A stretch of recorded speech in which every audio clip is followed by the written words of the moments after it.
This is NBK, nothing but Knicks. When Sim passed the assist, you know that it's #1 show that breaks down the game. If you can't play defense, stay out my way. Dribble the ball, come down the lane. 5 seconds on the shot clock, who gon' win us the game? You wanna hear Nick updates and trade rumors? Post-game reviews, this the place you tune in. So tell a friend just to keep the ball moving.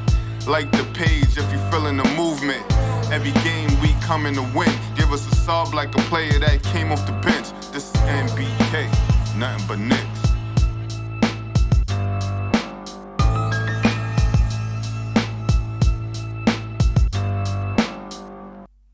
Knicks family, what's poppin'? It's your boy. Ladies and gentlemen, we got a lot to discuss today. The New York Knicks got a nice win last night over the Charlotte Hornets, and RJ Barrett dropped 30, an efficient 30. So the question today, ladies and gentlemen, is should RJ Barrett receive a max contract? I think that's a very good question. We're going to go ahead and break it down. I got Andy in the building. We got Big Yellow Bubba in the building. We're going to go ahead and get this thing on and going, ladies and gentlemen. Let's get popping. Andy, what's going on with you today, man? How you feeling? What up, Sim? I'm happy I got the chance to watch the game fully. I repeated a couple of, plays, so I didn't miss anything. And I'm happy we got the W.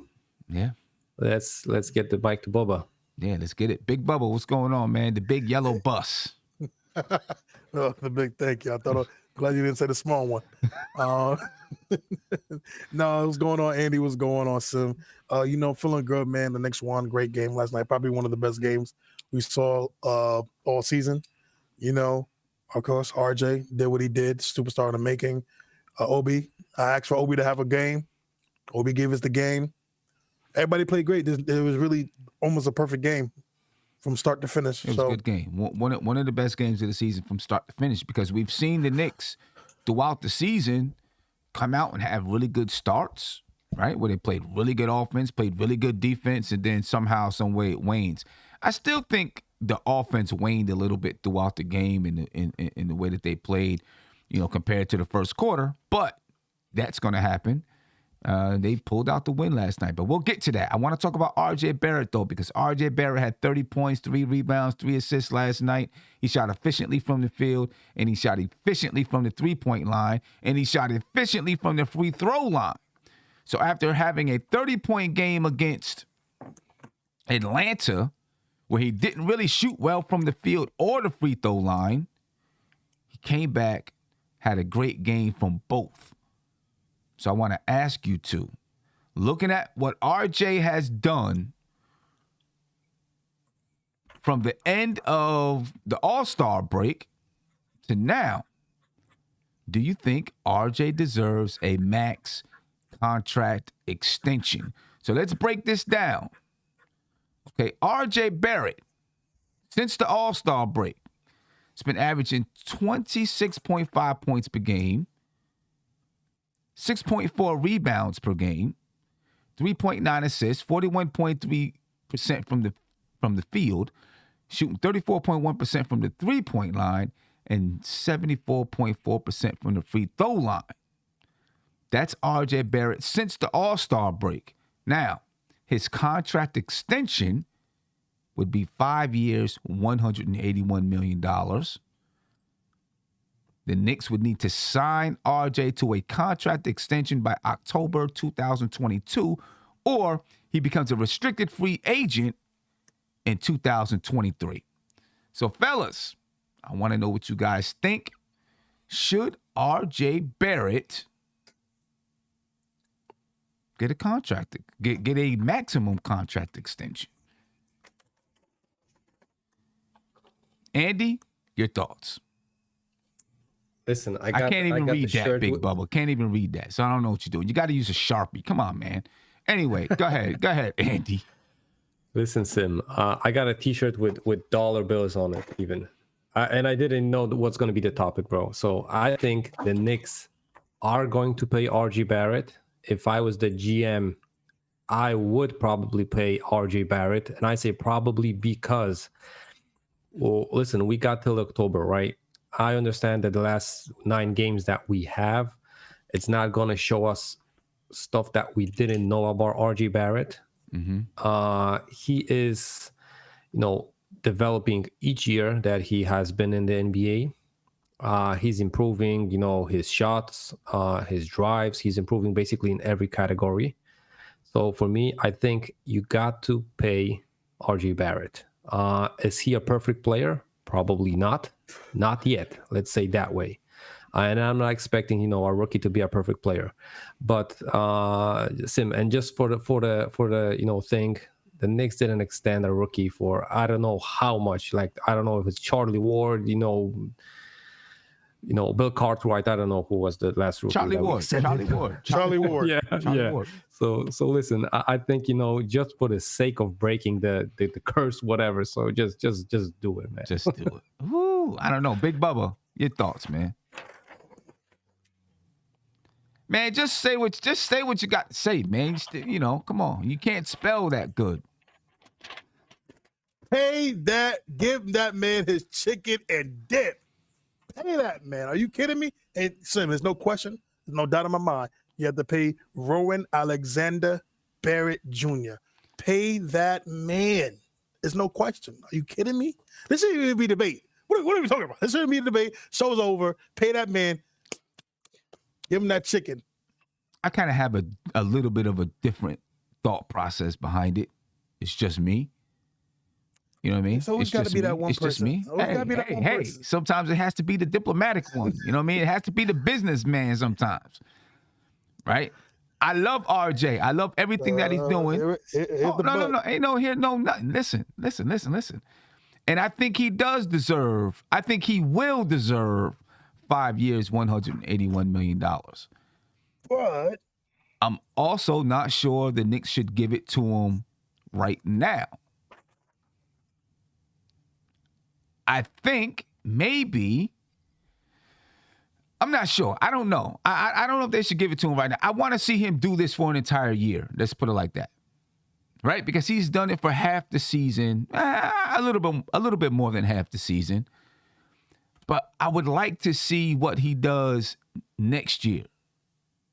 And then, you re-sign him if he goes out to get, and you let him know, like, hey, you do this next year, we're going to give you, we're gonna take care of you, right? And then when the free agency comes, you sign him to the max extension. Right now, if you do it right now, are you sure that he is going to become what his contract extension says it's going to become? I mean, you're not going to be sure even if you do it next year, but at least you have a better you get to see it happen more. You understand what I'm saying? Because you're talking about 30 at least. Well, it's going to change a little bit because it's not going to be $36 million straight across for 5 years, but it breaks down to $36 million a year. It's probably going to end up being like 32, 35, 38, something like that. And one of those years, maybe his last year is going to be 40 million or something like that.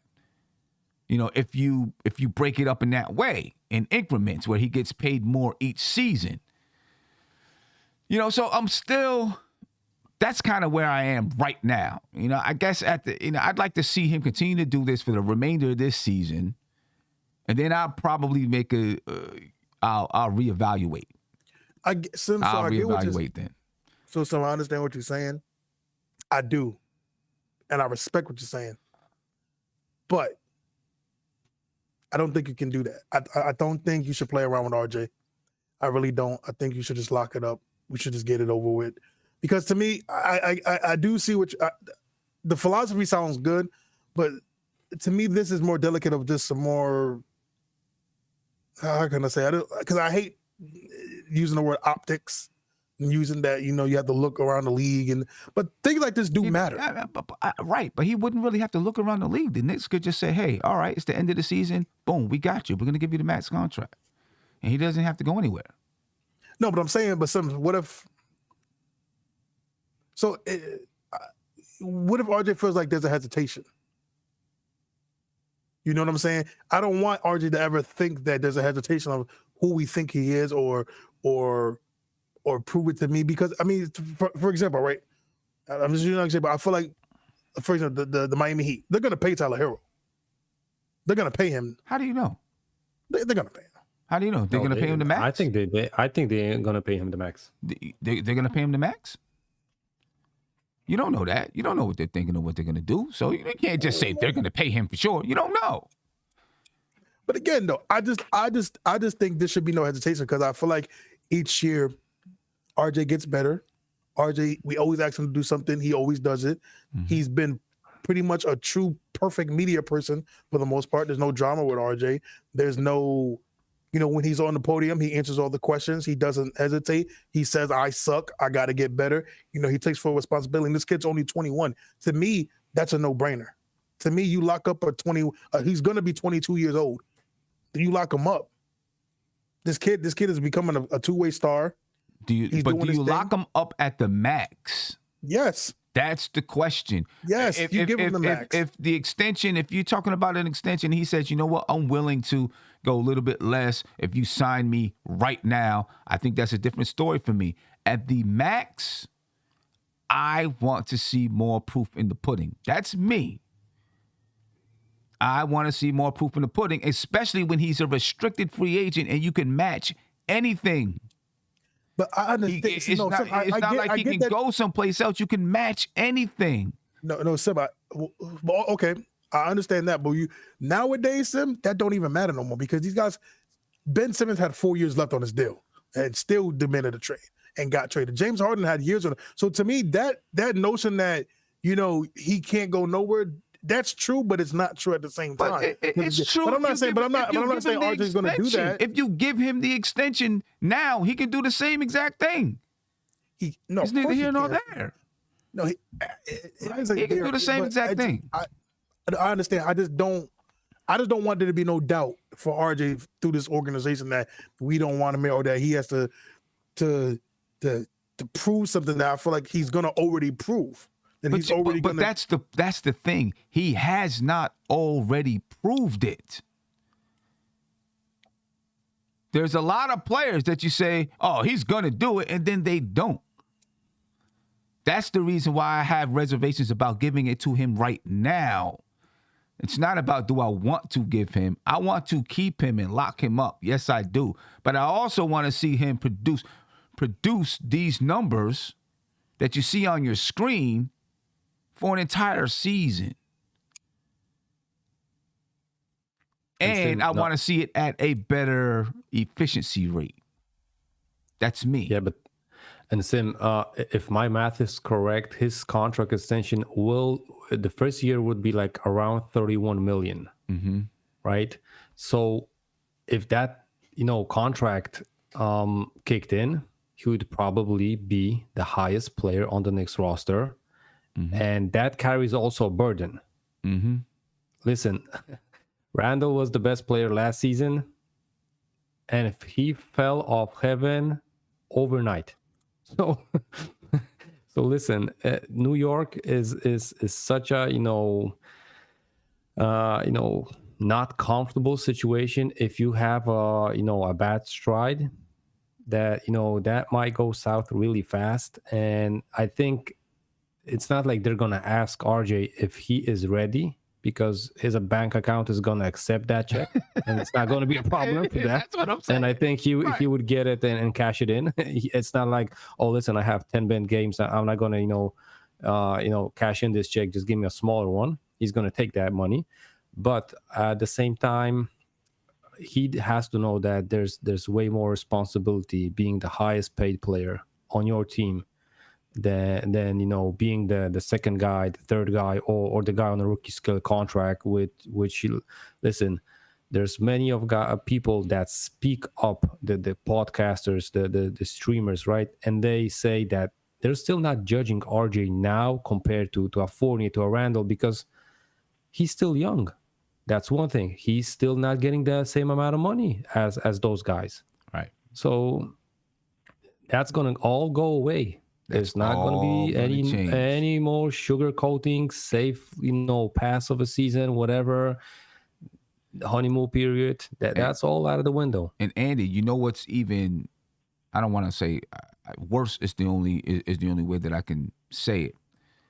next year, no matter what happens, even if he signs a contract extension over the summer, by October, whatever it is, RJ Barrett's going to make $10.9 million next year, right? Because his contract extension wouldn't kick in until After the 2023, the 2023-2024 season. That's when the contract extension would kick in. But fans aren't going to see it that way. He signs that contract extension in October. Fans are going to say, oh, you got $181 million. No. Sim, they're going to say exactly, he took $181 million. He already took. The cash ain't, right. The check ain't even signed, but he took that money already. Yeah, so exactly. The money hasn't even hit the account yet. You know what I'm saying? Yeah. And people automatically, oh, he took that 181. We got some expectations of you now. See, Sim, but here's the thing that I don't like. And I'm reading some of the comments, right? I don't think people understand how contracts work and rookie extensions work. Because I see somebody say, "Oh, RJ's not worth $108 million. He's a $25 million guy." And I see one person say he should do a 3-year for $70. I'm like, yo, what are we talking about? Like, look, is RJ worth 36? I personally think he's going to be worth $36 million. I personally think when you put in all the factors together of how he, because to me, yes, but, is the contract mostly about basketball skills? It's about 90% basketball skills that you get your contract, but that other 10% RJ already has. And to me, RJ, again, he's 21 years old. He's going to be 22.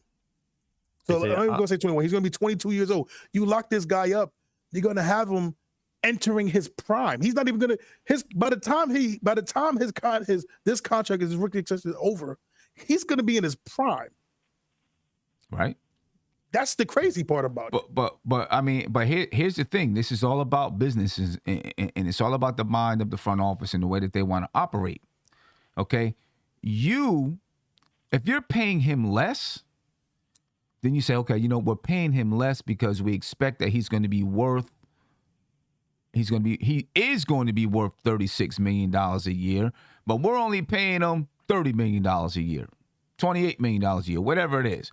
So now we're really getting the value out of our player. But when you hedge your bets and say, I'm going to pay him as if he's already a $40 million a year player, because that's what's going to happen in year 5, most likely is going to be $40 million.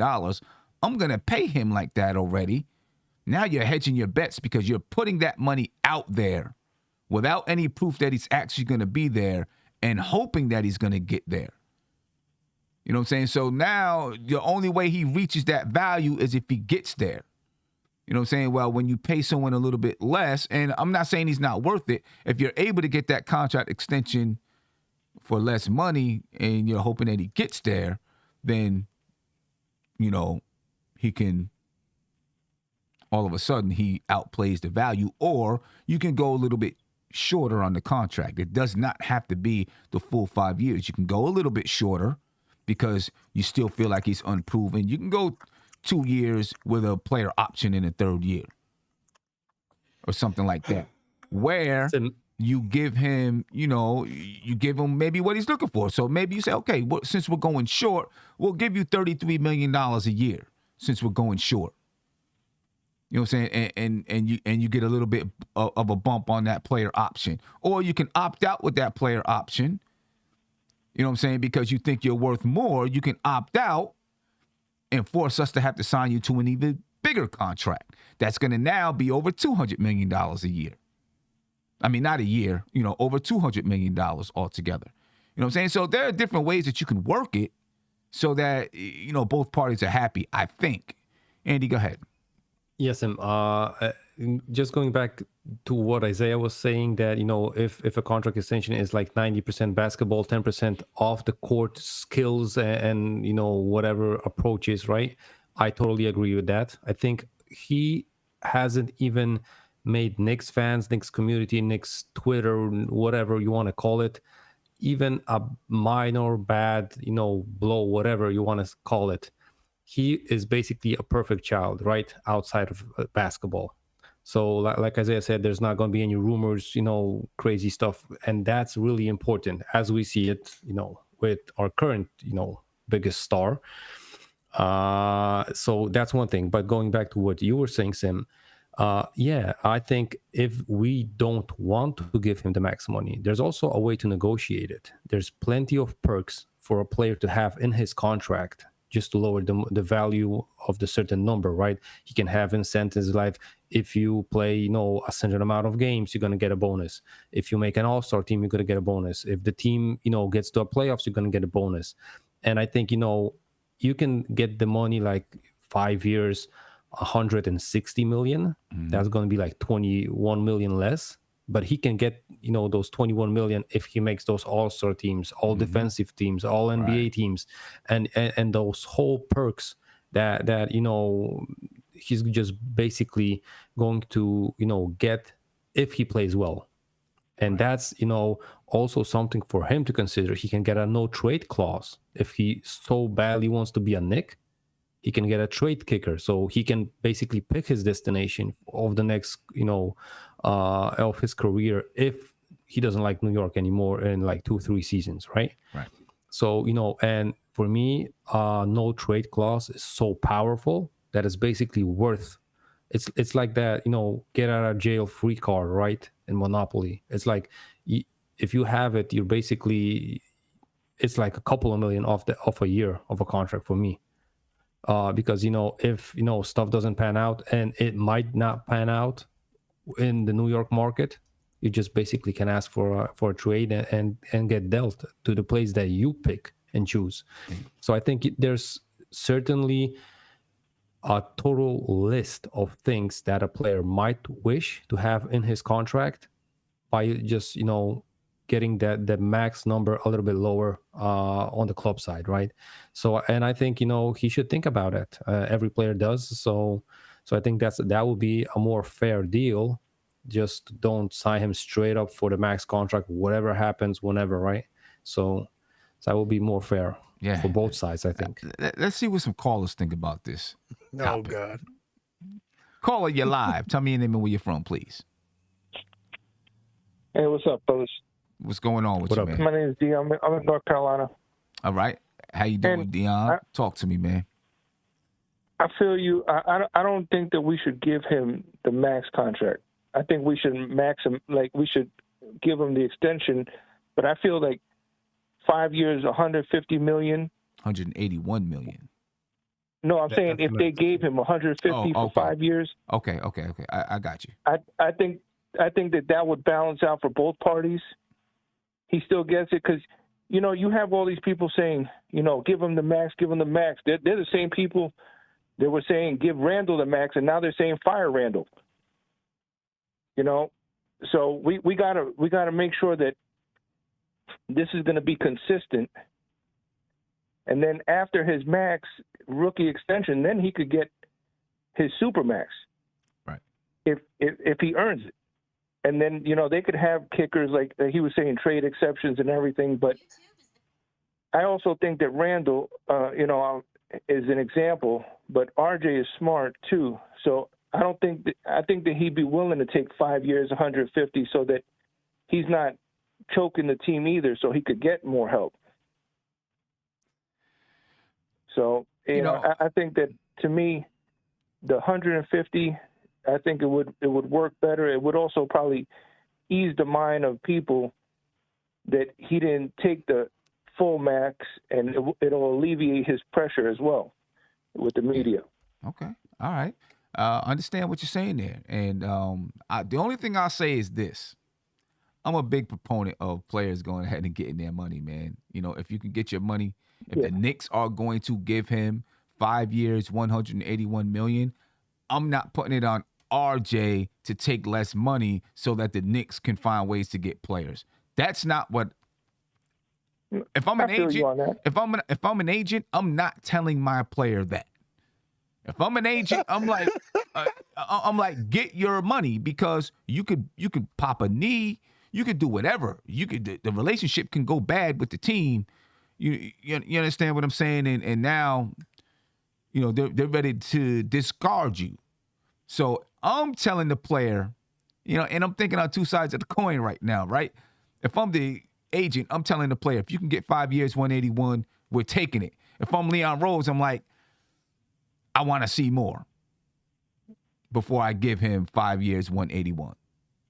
I want to see him shoot 46, 47% from the field. When, the contract that always I look at and I think it was crazy was when the Heat gave Hassan Whiteside that massive contract. And then he just fell off the table. Right. So you have to see more. And like I said, I love Barrett. I think he's going to be our star for years, but we have to see more.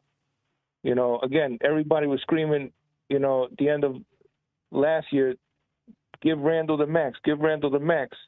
Oh, no. I can't let you do that, brother.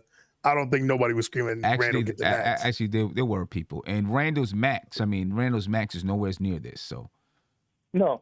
But there were a lot of people saying, give him the max, lock him down. And those same people now are talking about firing, get him out of town.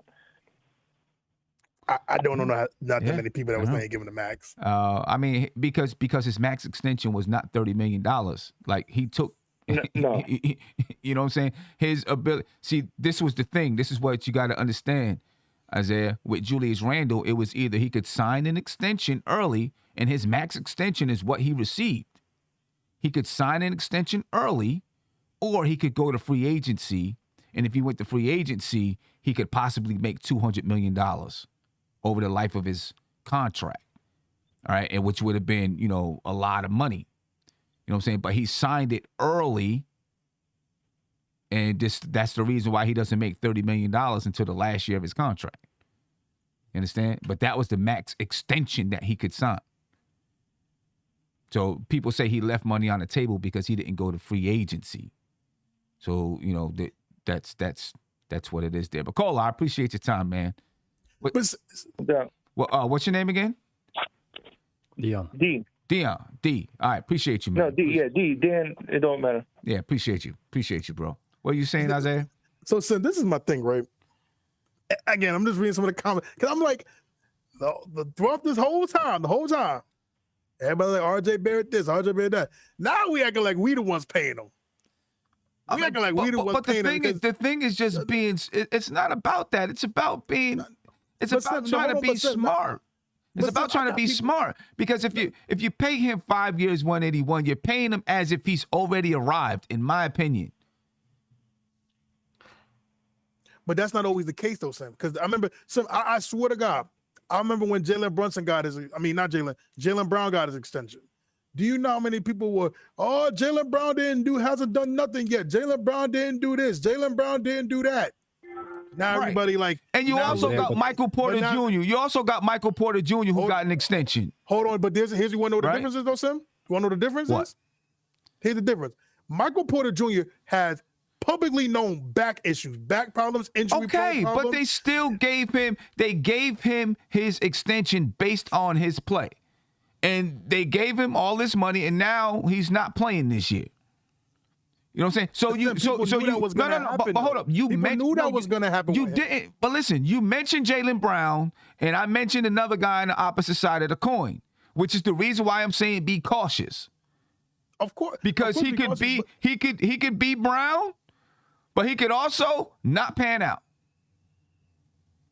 That's all I'm saying. And you can't sit here and say, I know, because you don't have a crystal ball. You don't know that. You're not crystal ball Kev. So you don't have one.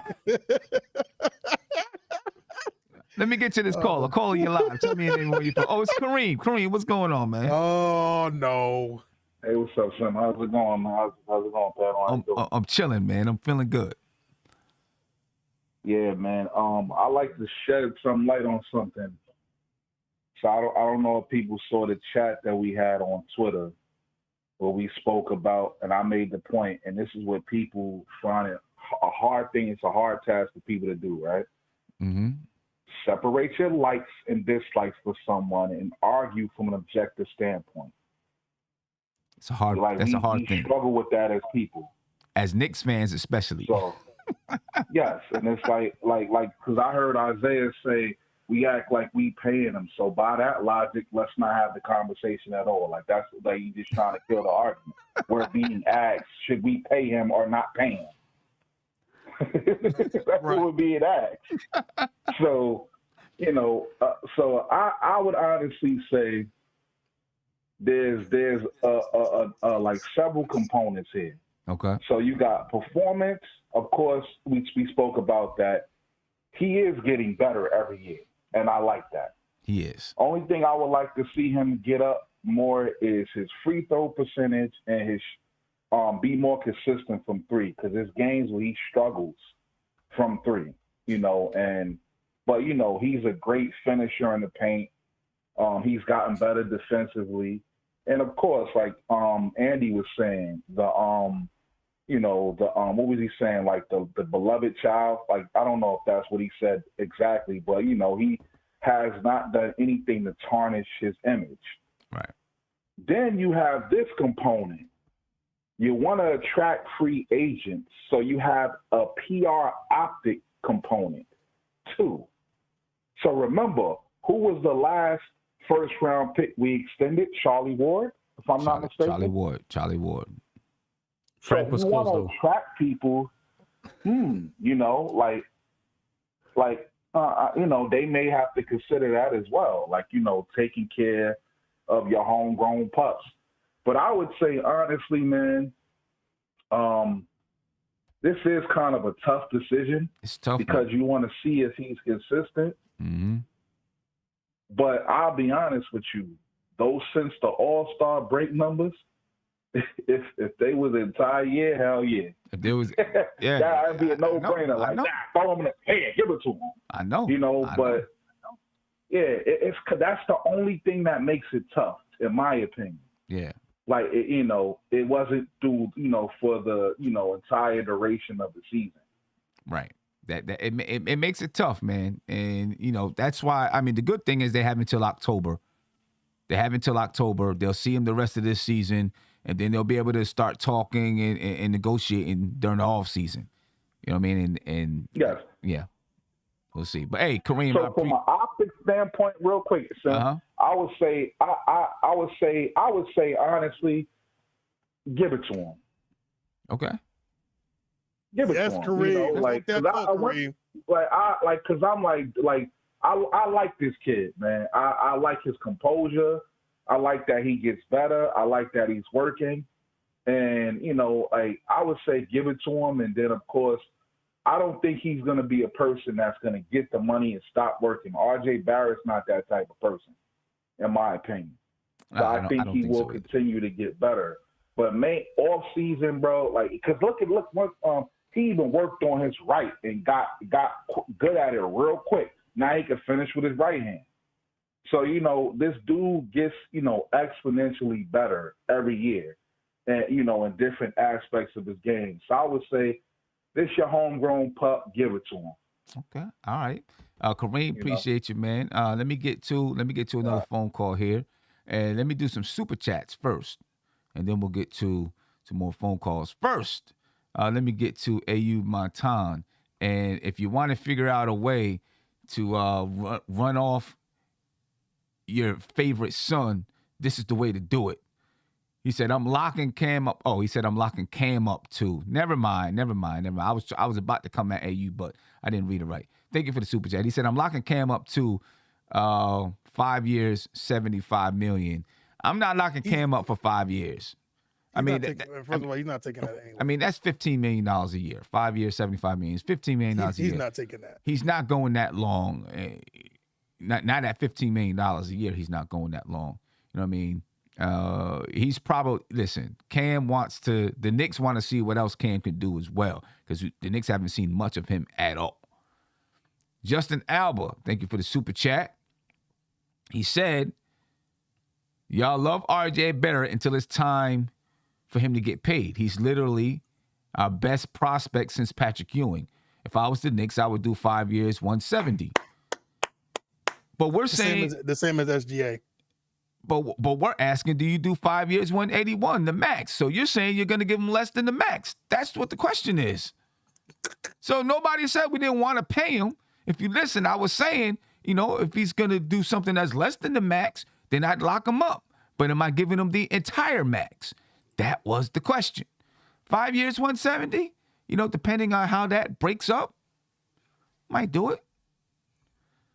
See, come on now. I don't know. Hey, Sam, you know what's funny, Sam? It's like when we talk about money, everybody got their on it.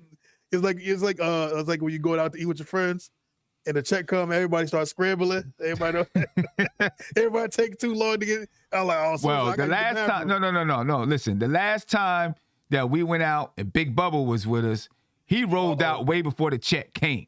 Hold on. He didn't even pay his portion. He rolled out way before the check came, and everybody else had to, pay the check. So I don't even want to hear it. He's talking about paying. No. You're not going to do this narrative. Andy, let me say something.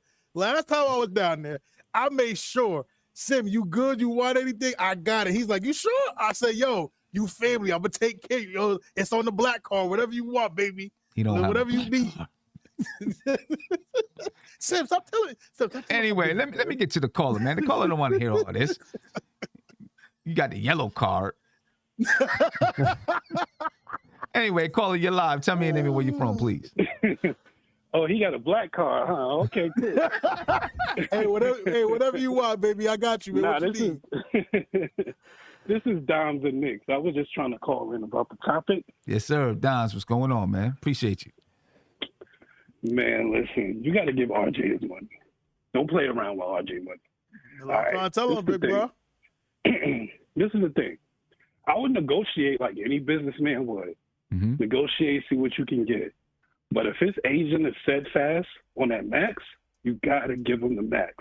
We don't want to play around with, the optics of this situation and things like that.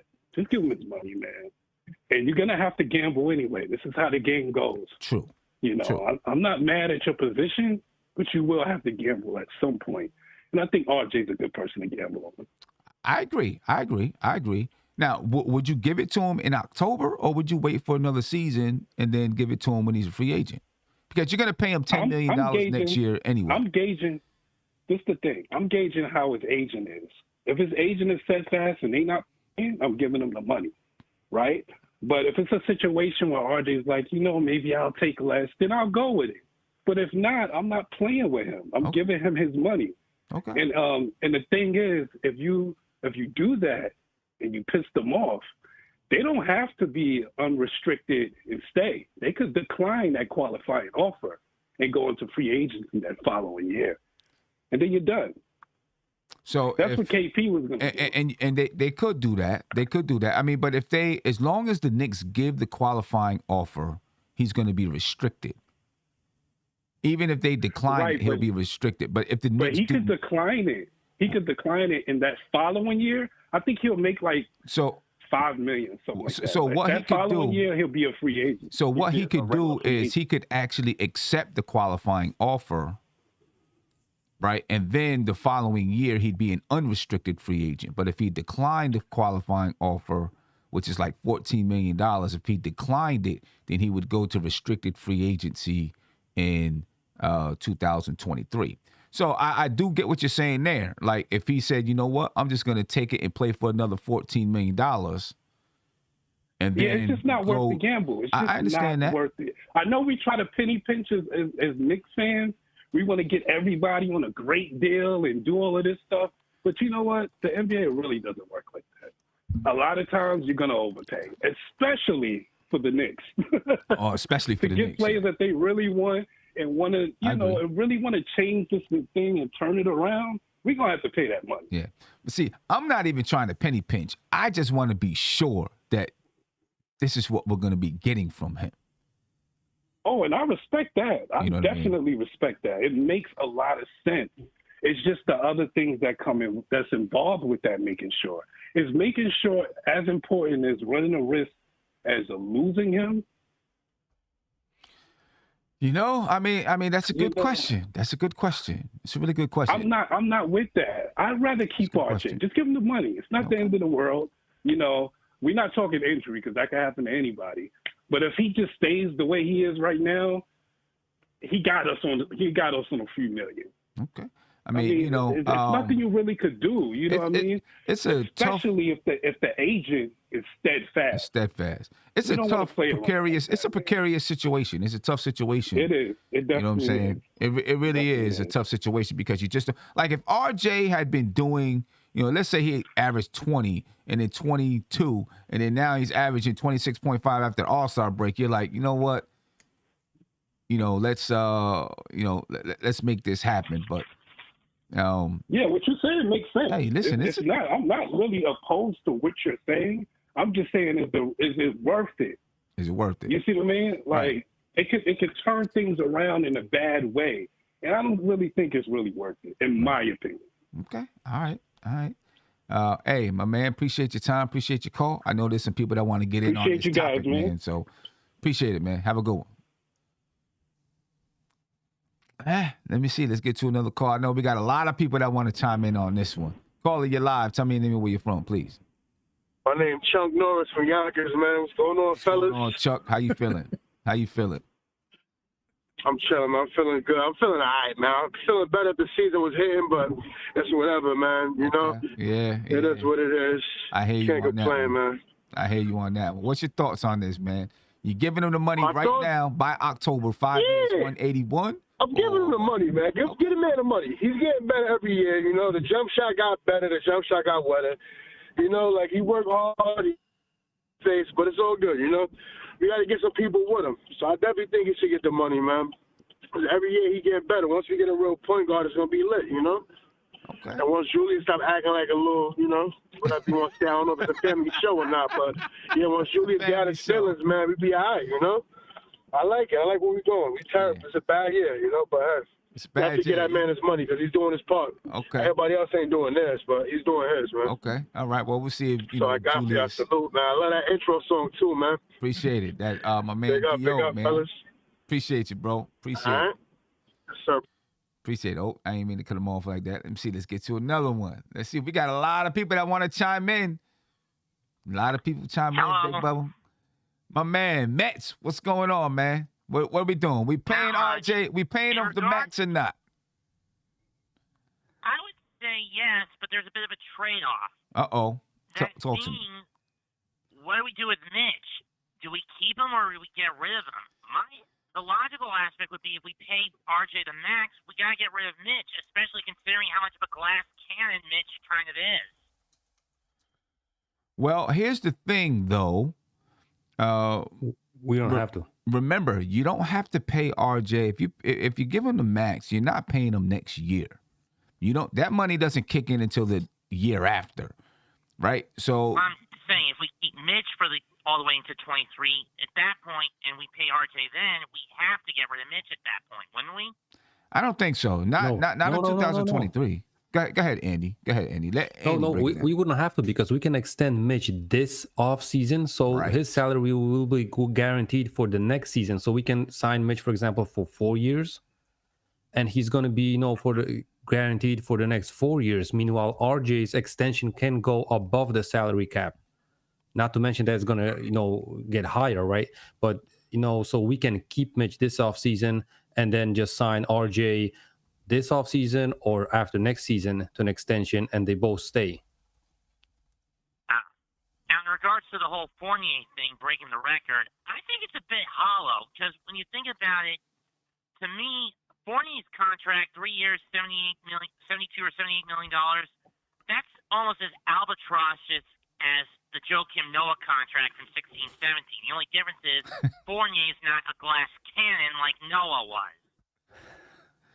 Well, I mean, we're gonna get to Evan Fournier in a little bit. I don't think we've wrapped up this RJ talk yet, but we're gonna break that down and talk to it. Nah, it's cool. It's cool because we'll keep that in the back of our minds and bring it back out. But I think there's some more people calling in that want to talk about RJ Barrett. We'll stay on this topic for another 5 minutes or so, and then we're gonna move on. Hey, Mets, I appreciate your time, man. Appreciate your call. All right, and ladies and gentlemen, I did put a poll in the YouTube chat. All right, I want to know what you think.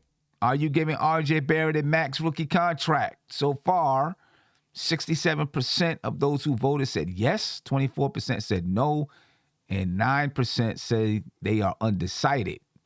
Votes are going up as we speak. Go ahead and vote. I want to hear what you think, ladies and gentlemen. I want to know what you think about it. Any last thoughts on the contract? Actually, I have a last thought. If you offer RJ Barrett in October the rookie contract, he'll be the only other person on the team that's going past 2023. We'll see what happens with Mitch. So it could be Evan Fournier, RJ Barrett, Julius Randle, and Mitchell Robinson who are going past 2023 in the salary cap. Okay? And, you're talking about, let's assume it starts at around $31, $32 million. Right? So then in 2023, that's when his contract extension would kick in. The Knicks would be on the books with $26 million for Julius Randle, 31 or so, 31, 32 for RJ Barrett, I think 18 for Evan Fournier. Matter of fact, I have the exact numbers right now. So if you give RJ Barrett that extension in 2023-24, under contract, guaranteed money, you'd be paying Julius Randle $28.2, Evan Fournier 18.9, and then whatever RJ Barrett's contract is, you're talking somewhere around 31 or 32 million to start off, and then Mitchell Robinson, let's assume that's about $13 million.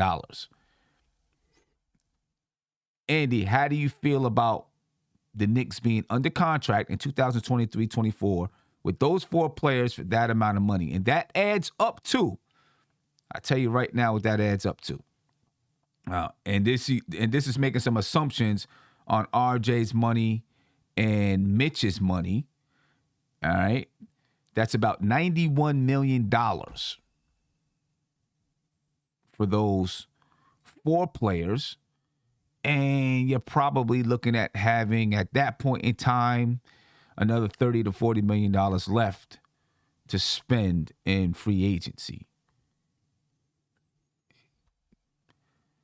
Andy, your thoughts? Now, this is assuming that we don't, make a, sign or make a trade over the summer, to bring in Jalen Brunson or Malcolm Brogdon, who their contract extends beyond 2023. But that's what it would be right now.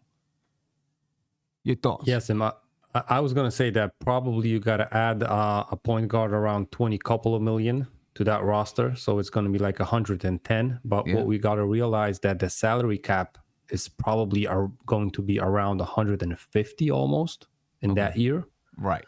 So we might have a little bit more to play with, but what we got to assume also that we are going to sign the players that we draft, for those years, right? So if we are in the lottery, we're going to have like at least it's going to be 6-7 million per year.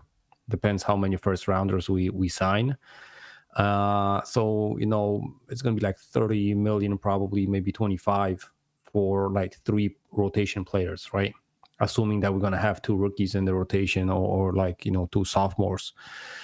Listen, that mix could, still be a good mix, but, it's like you said with the crystal ball. You never know what's going to be in 2 years. If these guys are going to be enough to compete in the East Coast, it's going to, will the strength of the NBA going to shift back to the West or it's going to be even harder in the East? It's a really tough question. I'm saying just adding back to the callers, you don't know how proud and I am that people actually aren't in the mood like the Knicks fans were like 10 years ago. 10 years ago, Sim, we would throw money, max money, whoever was available. Like every offseason is like, this guy's available, I'm throwing whole money on him. And this year, listen, we even are counting money for our, draftee, right? So I'm happy that Knicks fans starting to look from the perspective of the club, of the team, of the management, instead of just pay that man. So I'm happy about that also. So, we're going to have quality talks with the salaries. Yeah. I mean, listen, we got some people that's like, hey, just pay that man. You know what I mean? We got some people, Big Bubba, the yellow bee over there.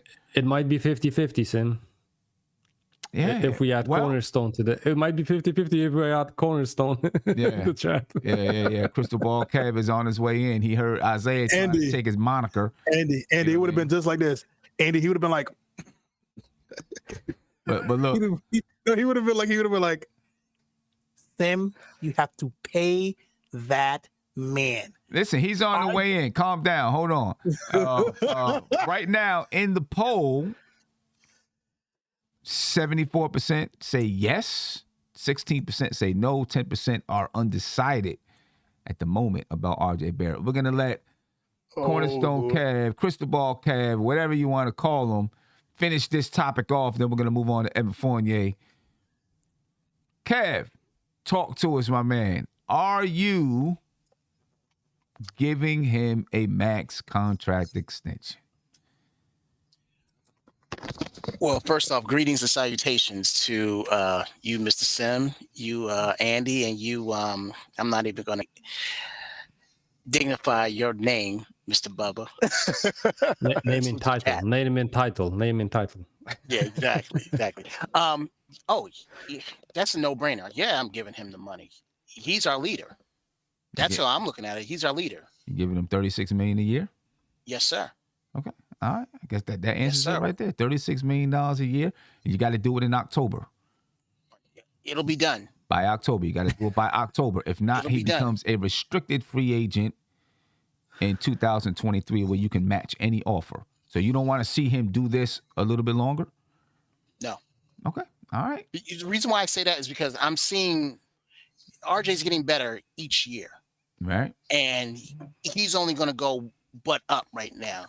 That's not necessarily true, but how's it not necessarily true? Tell me. It's not. How's that not There's plenty of players who've gotten better every single year and then took a step back. I don't see RJ taking a step back. Okay.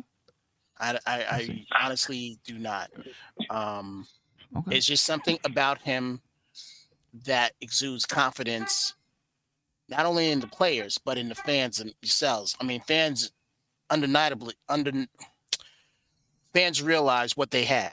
Okay. RJ. We will see. Crystal Ball Kev, let it out. Let me get to a caller. Caller, you're live. Tell me your name and where you're from. Oh, this is Dave from the BX. What's going on, man? How you feeling? I'm good. I'm just calling because I just want to say we got to pay RJ. I got 3 reasons why we should pay him. All right. Number 1, let's do it. It's still the New York Knicks. It's not easy playing for this team. Kid is 21, still literally carrying us each and every year. I know Randall got his numbers, but he's the second best player to Randall numbers. Mm-hmm. 2, he didn't even get paid yet, and look how we already talking about it. I mean, so imagine he gets 3 games out of his contract. We already going to write him off like we shouldn't have paid him. We shouldn't have did that. We always so quick to judge our players and chase them out, but we got to give time development and growth. I agree with you. And as soon as he gets this money, as soon as he signs this money, listen, he earned it. But listen, as soon as he signs this contract, he work. But listen, he earned his time. He put in the work, and he's going to continue to put in the work. But look, you heard what you just said, right, about fans and this and that. As soon as he signs this contract, he's the highest paid player on the team. He's the guy, and everything shifts to RJ Barrett now. Everything. I mean, but I don't look at it like that because isn't Rudy Gobert the highest paid on his team? Yeah, I mean, I don't know what the exact so numbers I can't really look at it. That's what I'm trying to do. You got to look at everything, the biggest picture. Like I look at everything. Like right. I mean, there's a little bit of a difference because you know that he's not a scorer, and you know that he's you know who the scorer is on that team, and you know who's carrying the offensive load on that team. With this team here, RJ Barrett is going to be looked at as one of the primary scorers, so automatically it shifts to RJ. It shifts. There's going to be a lot of pressure on him, but there's nothing that he won't be able to. He handled that when Zion went down at Duke. I agree. When Zion went down at Duke, he was putting up 30 a night. Okay. All right. Hey, just saying. I agree with you, man. He's used to the pressure. I agree. I agree with you on that point. I agree with you on that point. I agree with you on that point. I'm just not sure if I'm, ready to give him that max contract extension by October. I know if we don't I want pay to him, see I it know more. another team will give him that. But I'm saying that he's a restricted free agent, so the Knicks can match any offer. Anything the Knicks can match. I mean, they basically got him wrapped up. You know what I'm saying? But I would just like to see him have this kind of production. Before you pay him, you would like to see his overall. But I'm trying to tell you, I'm telling you, Sims, right now he's going to become a superstar in this league. I'm telling you, just give him some time. He's 21. He's going to become that superstar. Okay. It's not going to happen overnight, no, but it's going to happen with time and development. We know that. We get there. All right. Hey, my man, I appreciate your time, man. Appreciate your call. You too, yeah. I appreciate you too, Sim. All right, peace. Sam, let me ask you a question. Yeah. Did we know that Spider Mitchell was going to, in his third year, was going to be that dude? You knew it in his first year. Okay. Did we know that? Yeah, that was a bad example. Yeah, that was a bad example. You can tell his first year he was gonna be good. Yo, that was a bad one, Kev. Michael Porter Jr. Michael Porter Jr. No, and he shouldn't have got the contract. Everybody knows Michael Porter Jr. shouldn't have got that contract.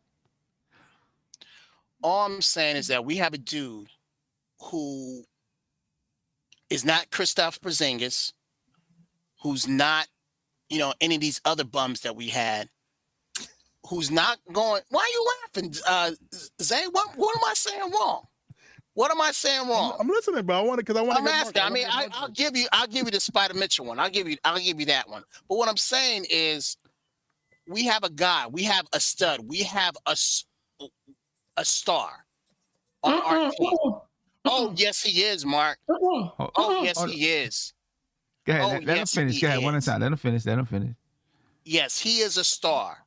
And if you're not seeing that right now, it's going to be another dude that we just let go, and he turns into something else. It don't mean you're gonna let him go. That's the whole point. That's not what. It don't mean you're gonna let him go, man. You would be a terrible businessman.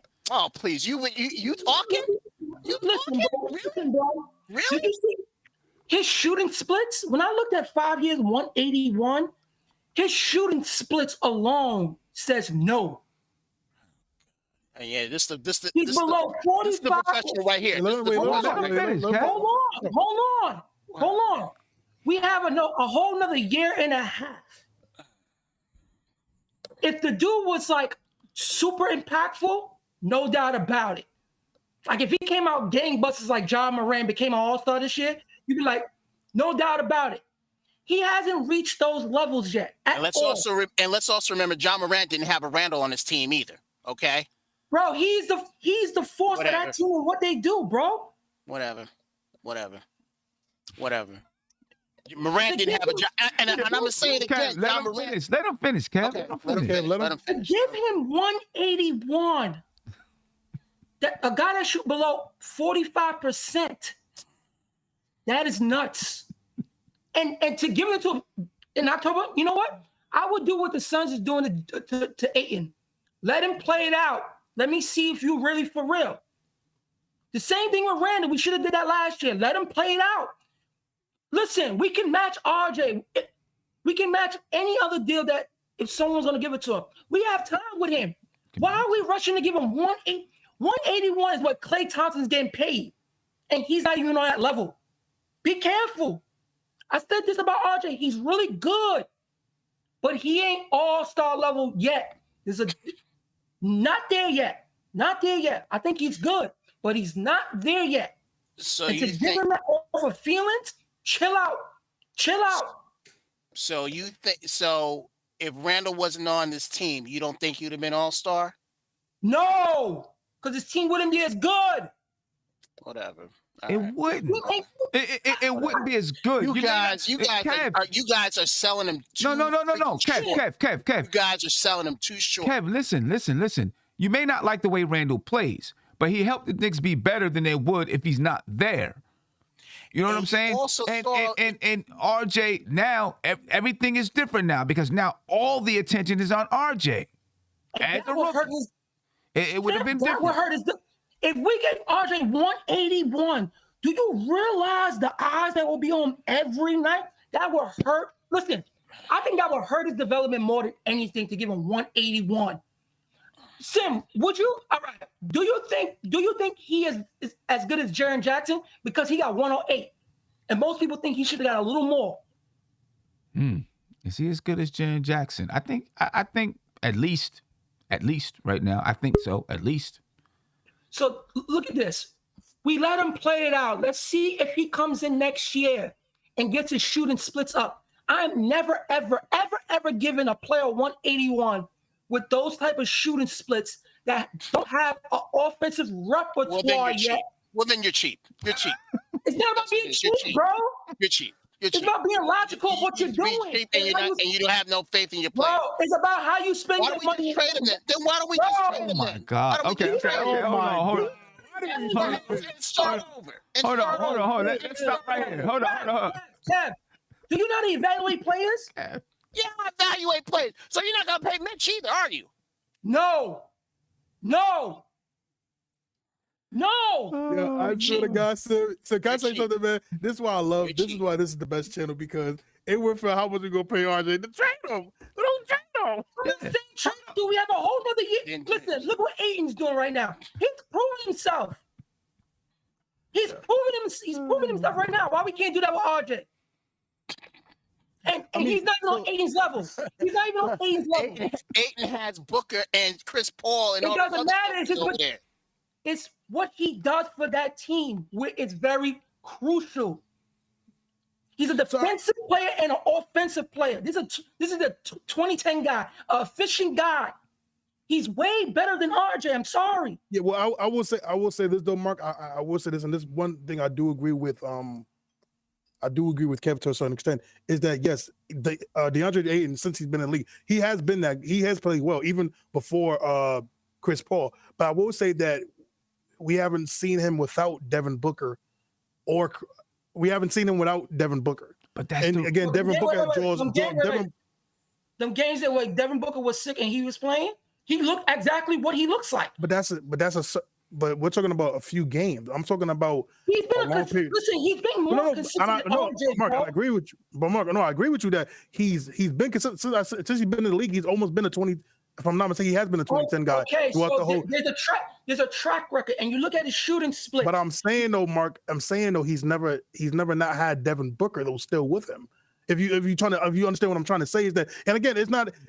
You got to put everything into context as well. All right. That he's a third option with this roster where it's not going anywhere at this point of time. Giving Ayton that money is great for the Phoenix Suns because where they're at and the talent they have around. Like that Rudy Gobert, he's good for Utah because they're a contending team. We're nowhere there. And to give him 180, you have to learn how to spend your money because you got to put pieces around him. Yeah.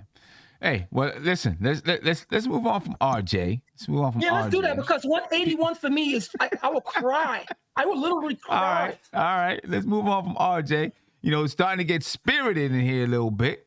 Yeah, I'm sorry, Sim. I did that. You'd give him 55. That's what you'd give him. You give him 55. Kev, you're bugging out. Come on, man. I'm just saying. Okay, let me move on. Let me move on. If we can give Evan Fournier what he got, there's no reason why we can't give a guy who we drafted at 3. At $36 million per year? Bro, Kevin, what you're not understanding is that money is like it's double what Evan Fournier got, and we're just all I'm saying is let's see him do it another year. You can match anything that's thrown his way. But let's move on. He's not going nowhere, Sin. I'm not going to shortchange him either. We're not talking about shortchanging them because you can give them the max in the summer. That's all I'm saying. But anyway, let me go on. All right. Let me go on, and let's talk about Evan Fournier. All right, because Evan Fournier, we just brought up Evan Fournier. He broke the Knicks record for 3-point shots made in a single season. 218 3-pointers made. He's averaging 14.4 points per game. He's shooting 39.7% from the field. Andy, I'm going to start with you. With what you've seen, Yeah. I think that Evan Fournier, listen, from the beginning of the season, it was like, oh man, this guy, what's happening, what's going on? He got comfortable. I think he's played comparable to his contract. You know what I'm saying? And I think he's coming in and he's done what the Knicks expected him to do. Be able to shoot and knock down threes. Is he a guy that, when we're looking at these numbers and we're talking about RJ, should RJ Barrett get a max contract? We looked at how much between Evan Fournier, RJ Barrett, Julius Randle, Mitchell Robinson, $91 million would be committed to those four players in 2023, 24, right? But you're talking about, like Andy said, possibly $150 million salary cap. If you're talking about $50 million salary cap, you still got a lot of money to make a lot of moves. But Evan Fournier, worth it to you? Well, listen, for me, his contract is what's he deserving, actually. I think it's a fair deal for both sides. If he could shoot, a percent or two better from three, I would be, of course, happier. Then again, I think, Tibbs' offense doesn't use him to his strengths fully. And, him being the third option is something that, he hasn't been, because he's always on the Magic for several years. He was the second option. And Sim, listen, he broke a record that was from 1994. Yeah. That's 30 years almost. A long time ago. And Sim, there were great shooters on the Knicks since then. Not to mention that record that John Starks had, that 3-point line was closer. It was. So no, that was what we gotta take in account. Listen, I'm just wondering why Knicks fans are so hard on Fournier, and they're gonna say that it's about the defense. What would you guys expecting from a guy that never was a defensive stallion? I don't get it. I don't know. I don't know why people, trying to get on Fournier about his defense, because he was never a great one-on-one defender ever. From kindergarten, he wasn't a great one-on-one defender, bro. So I don't get from where people get that thing that like he cheated someone, right? Like he cheated all the Knicks fans. Like he did it every previous season he was playing in NBA, and this season he just ain't doing it. He never did it. So I don't know why fans are expecting it. You know what it is with him? It's because the expectations he was coming in the season, and the first half of the season, he missed wide open shots. Like if you watch that first half of the season, people was complaining about him missing open shots. Every game was like missing open shots. I think it's more about him missing open shots. I already knew who Fournier was. I just thought that contract at the time, I didn't think it was warranted for him, because if it was, the Celtics could have paid him. They let him walk. I think we could have not gave him that deal for the productivity that he gives from, not say night to night. He's like roulette. If he scores, it's cool. If he doesn't, it's it is what it is. But it's the expectation that was brought along with this team coming into the season, because we felt like we upgraded offensively, and then it didn't happen the way people wanted to happen. So that's where majority of the hate came from Fournier, honestly. But Mark, listen, he's shooting 40% from three. Is that a bad number? Not at all. He is top 5 in clutch shots in the fourth quarter. Like I said, it's what the loss. The losses is what hurt his. It's like the losses is what hurt his percentage. To really think about it, because it's like you expected him to do that in the first half of the season. That wasn't happening. He started to heat up the second half, a couple of games here and there, but it wasn't like that when we should have been winning. If we was winning, it would have been a whole different story. Let me jump in here, Mark, because I agree with you where you say, this is something that kind of happened in the beginning of the season, but people gotta. It's been a turnaround for him. He was right. Yeah, it was a turnaround. He was missing a lot of shots that were open, and people were upset about it. But he settled in and settled down and became consistent. Yeah. He's consistent now. You know what I'm saying? Yeah, I don't have a problem with him right now, unless something like what was better for us. But like I said, I think with this team, it was, certain players just can't play with each other at certain times. And when you just watch the previous games and how that ball is flopping, that's how Fournier plays. He plays a certain way for him to be highly, highly productive to be in the game.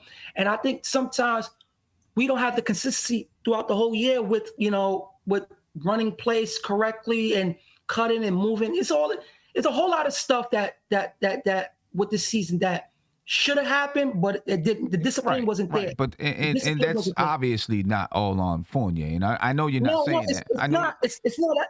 Yeah, that's why I don't even get mad at him anymore. It's just more about the first half of the season is what I didn't like. So it's like when we start to go down the hill, it is what it is. So I'm not even mad. Yeah, I mean, listen, I think that Evan Fournier he's earned his contract. He can stay. I think he can stay because he only got two more years. So yeah, I think he's earned his contract this year. You know what I'm saying? He got his money. I'm not upset at the least with Evan Fournier. You know what I mean? You need a sniper out there. I think he is a sniper as he got more comfortable with the way the offense, with what the offense is. And, he got his footing out there. He started knocking down shots. He became more consistent. I see people in the chat say, oh, who cares about that record? I mean, listen, he made 218 3-pointers, and he's probably going to make more. You know what I mean? He's probably going to make another 23 pointers or something like that. And he'll add on to that record. Well, I don't know if he'll add on to that record next year. Yeah, the Knicks never been a heavy 3-point team since that Melo team. It was never a 3-point heavy team. So that was, I was also shocked too. I thought Steve Novak or J.R. Smith would have had that record. I thought it would have been either at that time. They didn't take 8 threes a game. Y'all better put some respect on John Stark's name. That's all I got to say. Oh, one at a time. Y'all can't keep cutting each other off. Sorry. You know what I'm saying? Yeah, I'm sorry.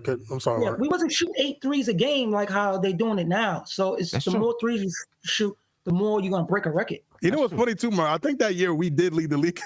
I think we led the league in threes that year too. That's the funny. Yes, we was number one. I will never forget. Well, the thing is that year we had a lot of people that were knocking down threes. It wasn't just one person, one or two people that were hitting them. Yeah, it was we had a lot Smith, of people that could knock them down. Yeah. You know what I mean? Go ahead, Kev. Yeah, I have a bone to pick with Andy. Don't be disrespecting John Starks, all right? That's the number one dude, all right? That's part of that 94 team, you know what I'm saying? But my problem with Fournier... Andy's like, try me. Listen, my problem with Fournier was usually when a person, when a player is weak at one point, but is weak on defense, he's strong on offense, and vice versa. At one point, he didn't have anything really going on. So I'm glad that the maturation is happening, for him right now. And I would love to see what his numbers are defensively. Sorry, hold on, real quick. I'd like to see what his numbers are defensively, what his plus minus is, when he's on the floor with us. As far as, defensively. That's what I would love to see.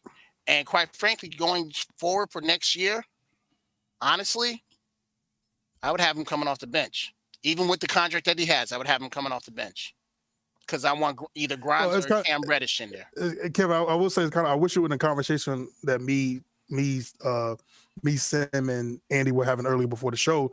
We were actually talking about this. I mean, again, I personally agree with you that I think next year I would love to see Fournier come off the bench. Me personally, that's just me. I think he'll be better suited for that. Right.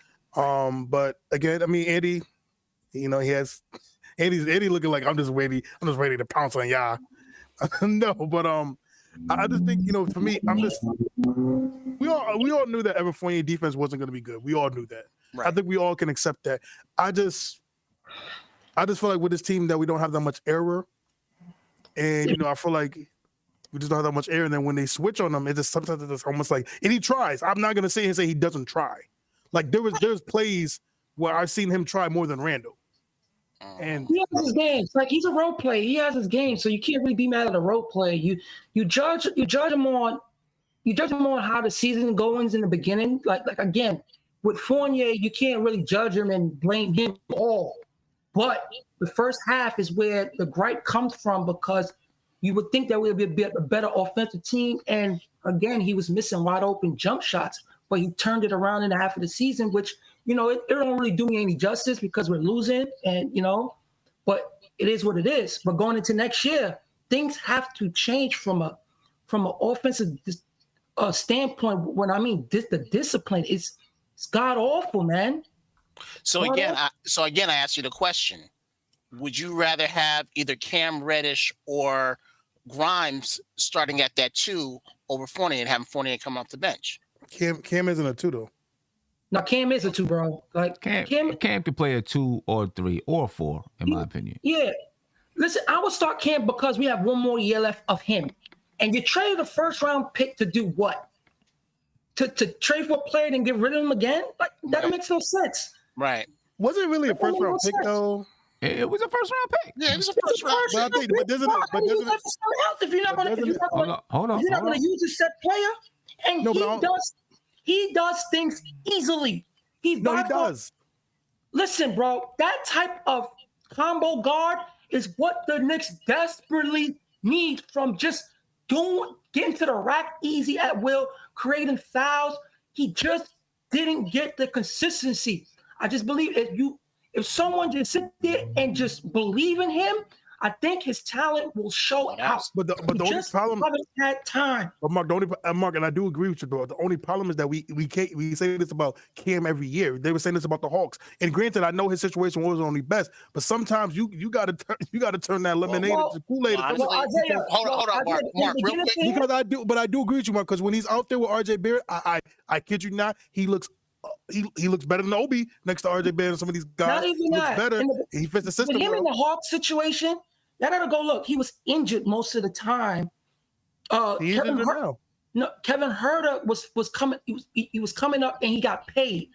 So when you pay a player, you're gonna go with the player that you paid, because other guys out and injured. But when Resh got his time, he produced. Even Nate McMillan said this dude has talent, but circumstances has happened. Now with this Knicks team, I think he could have the leeway. It's just Tibbs and what he does. It's how he sees the game. And until he does, why are you saying thank you? No, because go ahead.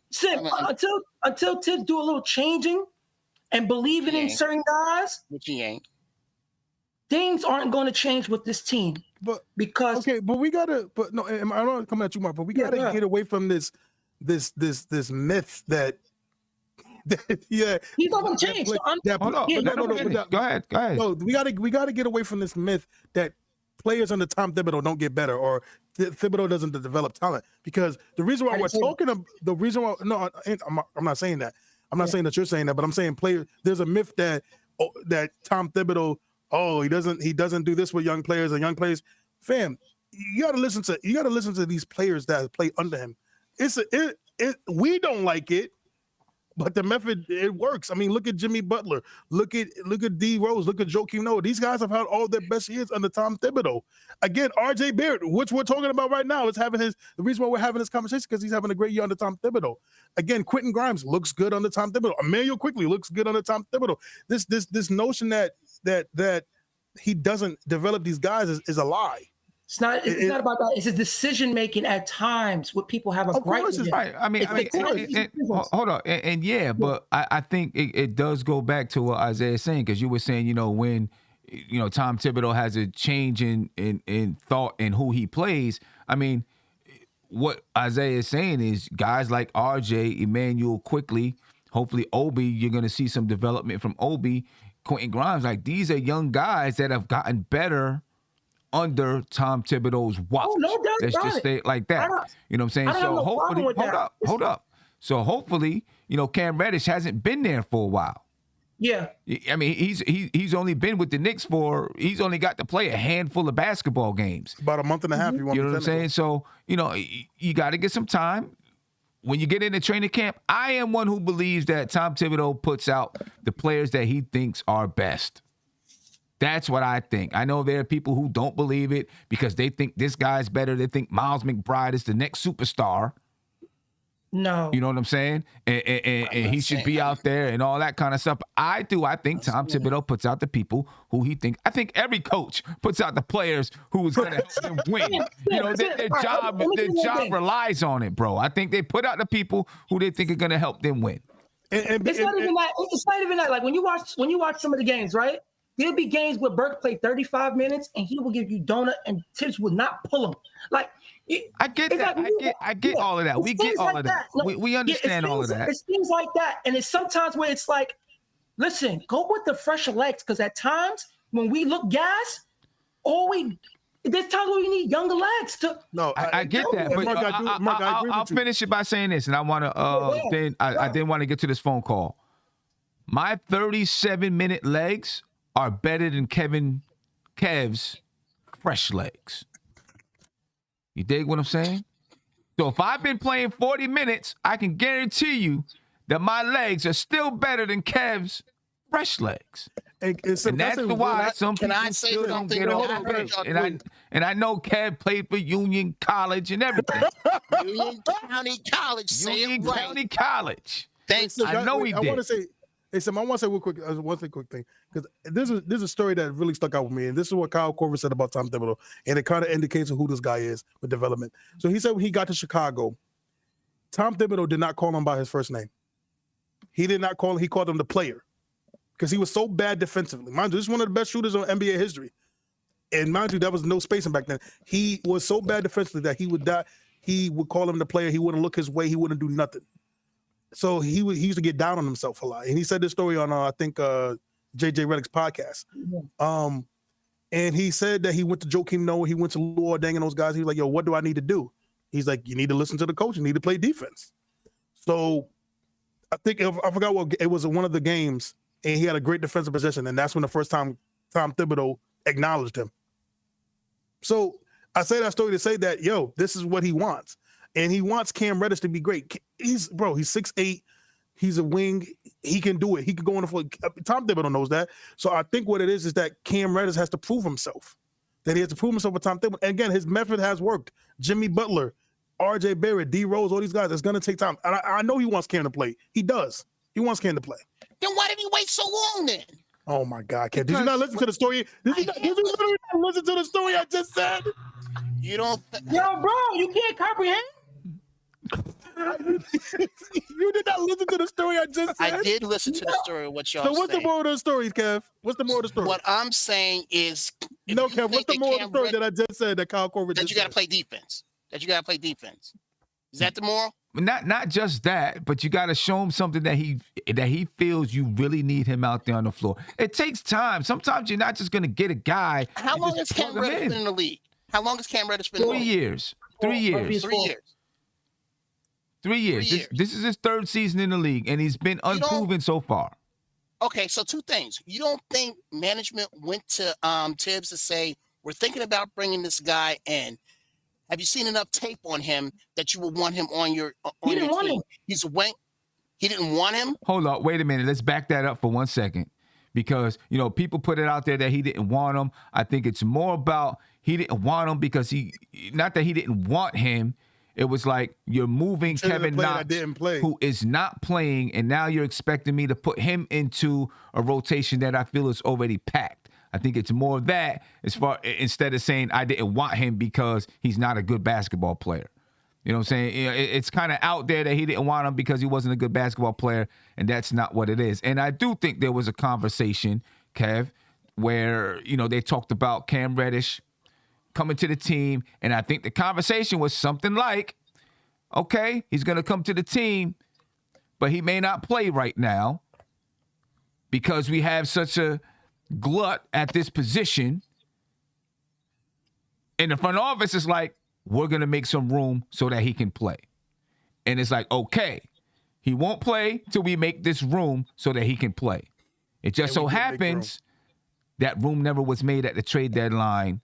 But guys went down, guys got injured, Kemba Walker's gone from the team, et cetera, et cetera. The room is there now, but unfortunately, Cam Reddish suffered an injury. And Kev, you act like I know some of you got a caller. Kev, you act like Cam wasn't getting the minutes before he got injured. He didn't get minutes until even worse. Okay. It's kind of like Sim said. Everybody mad because he's not playing the play you want to play. I just saw too much Burks when he was bad. And thank you. That's what I'm getting at. You know what? I agree. You seen players when they're bad, but that happens.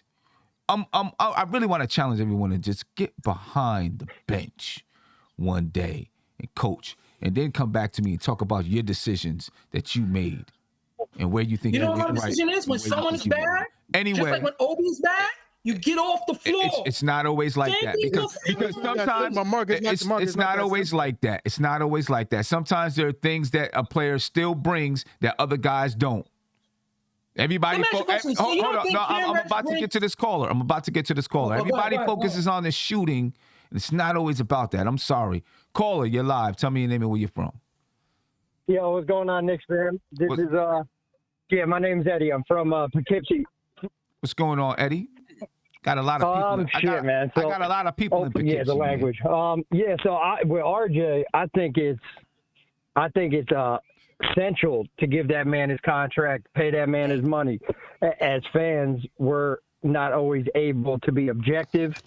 We can't always see the whole, maybe the ins and outs and the fears of, what could go wrong. We just want to pay the man. He's the first, homegrown player we've had in a long time. Mm-hmm. But I think if we look at it in a sense of Ja Morant, right? When he was 21 years old, he was averaging like 8 points a game at Murray State, not doing nothing. RJ's still young. He's still growing as a player. And I think the future is bright as can be for him, for the whole Knicks culture. And I think he's a foundational piece, man, that you don't let go. We don't know what he's going to be, but we know where he was and where he is now. And, look at what his competitors, his other contemporaries and people he plays against. Look at, Butler, Adebayo. You look at James Harden, LeBron James. All these players have talked glowingly about him and what his future is being the face of the New York Knicks. Yeah, no, I get it. I understand. And, he's really proven a lot, especially after this All-Star break. You know what I mean? When are you giving him his money? Are you giving it to him in October? Or are you going to wait until he's a restricted free agent and the Knicks can match anything? Do you want to see a full year of him playing at this level, or are you satisfied with what he's been doing since the All-Star break? I think he's been solid enough. Like, it hasn't been a short period of time. You know what I mean? Where if it was just like a 3, 4, 5 week stretch, it's whatever. I mean, at this point, it's almost, it's more than half a season. So it's not just a good hot run that he's on. I mean, this is consistent ball playing, and even never take away the points. Just look at the growth in the last 2-3 weeks of the playmaking. The assist numbers going up, constantly looking to get better, not only as a scorer, which was his focus, it seems like, around January, but just in the last few weeks, you can see the growth in the playmaking, the rebounds, looking to get his teammates involved. He picks his spots real well, and as he gets older, understands the game more, he's just going to get more efficient. That's just a given. Okay. Listen, I hope that, we'll see what the Knicks decide in, just a couple of months, to tell you the truth. We'll see how that comes out. It's coming quick. It's coming quick. That October deadline is coming quick. We'll see what the Knicks decide. And whatever they do, I'm going to rock with them. That's a fact, man. That's a fact. We've been through some terrible times. The times are still getting better. This year is a disappointment, but, if I'm honest with myself, man, I had some real doubts coming into the season just because of the reliability of the vets that we re-signed to these contracts and everything. Like, I agree with bringing everybody back, but, with D Rose's health, and the only contract is still head-scratching is Noel. As good as he was on defense last year, Like my man's hands are made of stone. Like he's like he needs a sandwich down low. Like, you know what I mean? He's not. He plays hard, but you know, in a sense, he's not big enough of a body to keep people and dominate the boards. He doesn't really have an offensive game. I mean, that was robbery what he got from the Knicks. Yeah. Well, you know what? The good thing is they only got him signed for next year. Exactly. And it's an expiring contract. Hopefully that's the first move, man, this summer is moving that contract. I think so. I think there's going to be a couple of rotation players who are moved for a point guard. That's just my opinion. And I think Noel will be one of them. I feel like if the Knicks really want Jalen Brunson, I think Dallas could use Nerlens Noel. Oh, for sure. Yeah. I mean, they got no big down low. They have nobody. They got Powell to play center, but you know what I mean? He's not a defensive dude. He's not a big rebounder. So, yeah, he could definitely use him, man. Right. They could use him, and then Alec Burks as well, something like that. And those two contracts, and, you know, you probably got to throw a little bit more in there. Those two contracts make up what Jalen Brunson could possibly get in the open market. So, that's a good move, man. He's young. He can grow with him. And you know what I mean? He's not a ball-dominant dude. He plays with Luka. He understands how to play off ball, too, man. That'd be a clutch move. Yeah, man. We'll see. Hey, go ahead. I was going to say, just to top on that more, you doing that, then you also probably trade Kemba for like a second rounder or something like that. Boom. Now you got Jalen Brunson. So you got Jalen Brunson, D Rose, Emmanuel quickly as your point guards pretty much. And then you got Cam can fit in that 2 or 3, like Mark said. I mean, Jalen Brunson, D Rose quickly. Cam, that's a good good guard play right there, man. It could be some good guard play. Hey, Eddie, I appreciate your time, man. Thank you for the call. No doubt, man. Appreciate the content you guys put out. It's good, man. I follow you all the time. Keep it up. Thank you. Appreciate it, man. Got a lot of people in Poughkeepsie, too. I do. A lot of people there in Poughkeepsie. You know, we went back to RJ in his max contract, but I want to go back to Evan Fournier, though. You know what I mean? Look, you know, we were just talking about trades. Evan Fournier could be one that goes in a trade, too. You know what I mean? Because no matter what happens, the Knicks have to figure out, you know, we're talking about, does he start? Does he come off the bench? You know, whatever it is. Either way, I think he's a good depth piece. If you have him starting, if you have him coming off the bench, he's a good depth piece. He can shoot the basketball. You know what I'm saying? And you need that, right? Obviously, you see a lot of injuries, a lot of things can happen during the season. You need depth pieces like that, whichever way you decide to go. I really don't care as long as we're getting production. But he could be one that goes in a trade. He's making $18 million. He could go in a trade. I mean, if you look at the Dallas Mavericks and some things that they need, they might be able to use a guy like Fournier. Right? They might be. My man in the background on the phone call making noise.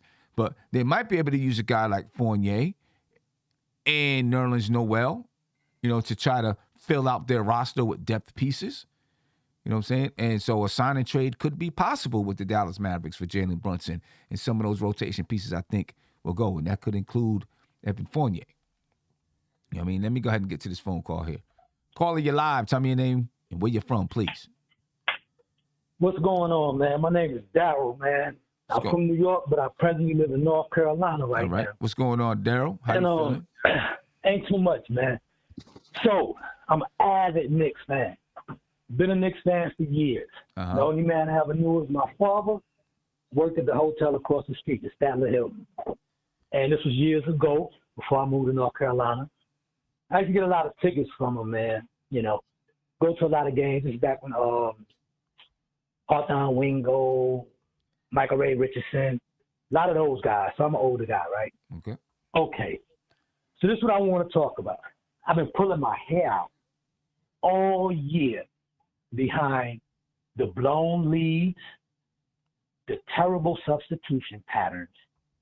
This is my opinion, we have the talent. They're young, but we do have the talent. I was so elated when they unloaded Knox for Reddish, because Reddish is a baller, man. Reddish is a baller.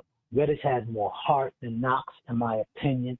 knocks the ball up, but he could never match up his skill set with his heart, and it never translated totally on the court. Yeah, he had a couple of three-pointers here and there, but for the most part, it never translated to the court.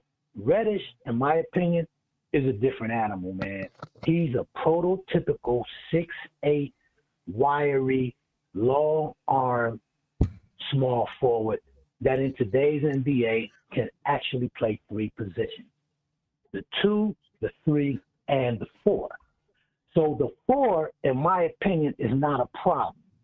Am I a Randall hater? No. Do I think Randall is good for this team? No. Why? Because it seems as if he loses his cool a lot of times in crucial moments. That's not what a leader does. Understood, he's not a number 1. On a championship team, in my opinion, he's a 3. He's a third option. Okay? However, he's a good player, but I don't think he's good for this team. I seen the last 2 games when Randall was on the bench. The ball moved. We had energy. We played fast. We played defense. And we're young. I'm not going to bag on Burks because it's not Burks' fault that the coach asked him to play the 1. We have people to play the 1. We have Quick that'll play the 1. We have McBride that'll play the 1. And so be it, even though people may not agree or like it, we have Ryan Archidiakono. I don't know. I chopped up his name, but that is his name. He plays the 1 also. I think you did better than me. Huh? I said you did better than me saying his name, so, you know. Okay, so what does it say about Tibbs other than he does not trust McBride? He does not trust Quick to start. He constantly starts Burks. He's out of position. He's not a true PG. He's not a true point guard. I mean, so we need a point guard, right? The thing to mentor. The thing I'm gonna say is, I don't think we have a true point guard on the team. I mean, I know people are gonna say, talk about Deuce. I just don't think Deuce is. I don't think Deuce is gonna give you what people think he's going to give you out there. That's just my opinion, right? He's good at being a complimentary piece off the ball and can come in and play some defense. And, I think he just has more to grow, and that's okay. He's a rookie. I think he has more ways to grow. Yeah. To become the point guard that people think. Absolutely. But let me tell you, not to cut you off, brother. I'm sorry. Yeah, but let me tell you. Let me tell you the whole thing is. Let me tell you though, Daryl, is for every coach there's a circle of trust, right? We were talking about this on the crossover last. Well, I wasn't. Tony and Steph was talking about it on the crossover last night. And Daryl, I appreciate your time. I appreciate your call, man. Every coach has a circle of trust. You know what I'm saying? And it's things you got to do to get into that circle of trust. And when the coach trusts you, they're going to put you out there on the floor. You know what I mean? And bottom line, I may not like it. You may not like it. But the coach got to go with their decisions. And I could be wrong. Maybe there's some people watching who have coached in the NBA, but I can guarantee you 98% of the people don't have the coaching record that Tom Thibodeau has. You know what I mean? So, and some of his methods, I do believe, are old and archaic, but, he's been in the league for a while, and we'll see if he's able to figure it out. You know what I mean? Because he's going to be here next year. People keep hiring him. Yeah. I know. I like Tibbs. I like Tibbs. It just be decision making at times. I'm not blaming all, but it be just decision making at times. But you know what though, Mark? I will say this though, and I think either Sim said it or Steph said it. Somebody, one of them said it. That you have to get Thibs out of this old school mentality. You got to take away. You got to take away certain things. You have to take to me if there's a possibility to take Burks off this team, and Noel doesn't really count because he just didn't play. But if you could take a Burks off this team, you could keep Taj. and possibly get rid of Randall. Possibly he mostly. I mean, I'm already. I mean, that's He's I'm not staying, bro. going I don't to want to talk about him. He's yeah, staying. yeah. I'm not going to talk about that now. I'm not going to talk about that. But if you can take some of these guys away from him and just give him like the Cams, the Obies, then you're going to see. I feel like he's going to just game a little bit more. But see, again, this is you and the fans saying what you think the front office is thinking. They may not be thinking I'm going to go young. That may not be their thought process. You dig what I'm saying? We don't know what their thought process. If their philosophy is that we think this year, when they assess the season, they may say, we had 20-point leads. We messed up down the stretch. All we need is a guard that can help us get over the hump. They may be thinking that. We don't know what they're thinking. They may be thinking that they want to go young. They may be thinking that they just need a piece that can help them settle themselves down in the clutch. We don't know. I don't want to go completely young. I'm talking about just upgrading like a you see like a Burks level player. I would just get somebody a little more better than him. Like that's what I mean. The thing is, like the caller said, like Daryl said, we're all mad at Burks, but it's not Burks' fault. I'm not mad. Burks hasn't done anything wrong. You know what I'm saying? He's just playing. He's just doing what he's asked to do. I'm just saying, and he's doing it to the best of his ability. At times where I'm just seeing too much. When I'm just seeing guys not doing good or losing leads and they're playing bad, and it just calls for you to make a better decision. I don't care if you don't trust. You have to experiment. We ain't going nowhere. I get it. You have to experiment, and sometimes when those experimentations go wrong, people get mad at you for experimenting too. You know what I'm saying? And that's where I'm going to stop it here so I can read this super chat. That's where the coaches just have to make their decision. Because if you experiment and it messes up, people say the same exact thing. So, Afro Jedi, thank you for the super chat. And this is to Kev. What's up, Kev? Pay attention, Kev. He said, Kev, it's not about winning. No, I'm sorry. That's not what it said. If you're going to get on. It's not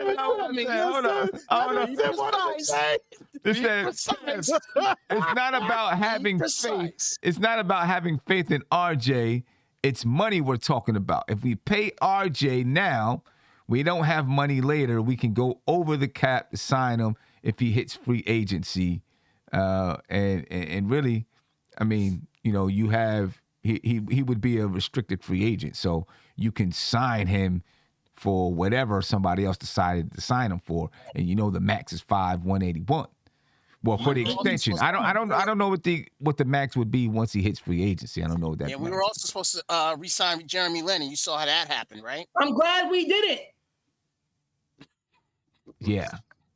Come on, what did he do? He was in his whole damn career. Thank you, Mark. That's all I got to say with that. Kev, you keep coming up with these bad examples, bro. You're not helping yourself. You know what it is? The season's hurting him badly. It's okay. Oh, whatever, Mark, man. You ain't. You know what I'm saying? I mean, like that. I mean, that right there is a perfect example to show why you maybe be a little bit more patient, because Jeremy Lin didn't pan out to be what people thought was going to. Some people, not everybody. Some people thought he might be a star because he had $36 million insanity. For him, that's overpaying. Yo, Kev, you got it. Oh God, Kev, you got to relax today, man. You're just bugging out today. Sam, this dude today, Sam, he's like, man, I just don't want Sam, this is Kev today, Sam. Donovan Mitchell didn't prove anything his first year. He didn't prove nothing. He was gangbusters. Oh boy, let me get to another call here. And then we're gonna get up out of here. Caller, you're live. Tell me your name and where you're from, please. What's up, Sam? What's up, What's going on? You in the subway? You in the subway or something? Chapman originally from Queens. Yeah, he under the subway, bro. Hey, Sim, you remember Pedro Martinez? Hey, say that again. I can't hear you. You remember Pedro? Pedro. From Boston Red Sox. Yeah. Okay, yeah. I thought you were saying somebody I know. Yeah. All right. So you remember when Pedro left Boston? And what he said? He told Boston, "Listen, the way you show me respect is to pay Me. That's what RJ got to do. I'm going to be the face of the franchise. I'm going to be the leader. And pretty much everybody, I think you got to make him the alpha. That's it. There's just no way to go about it. I got so hyped from this conversation. I'm calling you on my way home on the train. I'm like, man, I got to call in, man. I hear you. But, listen.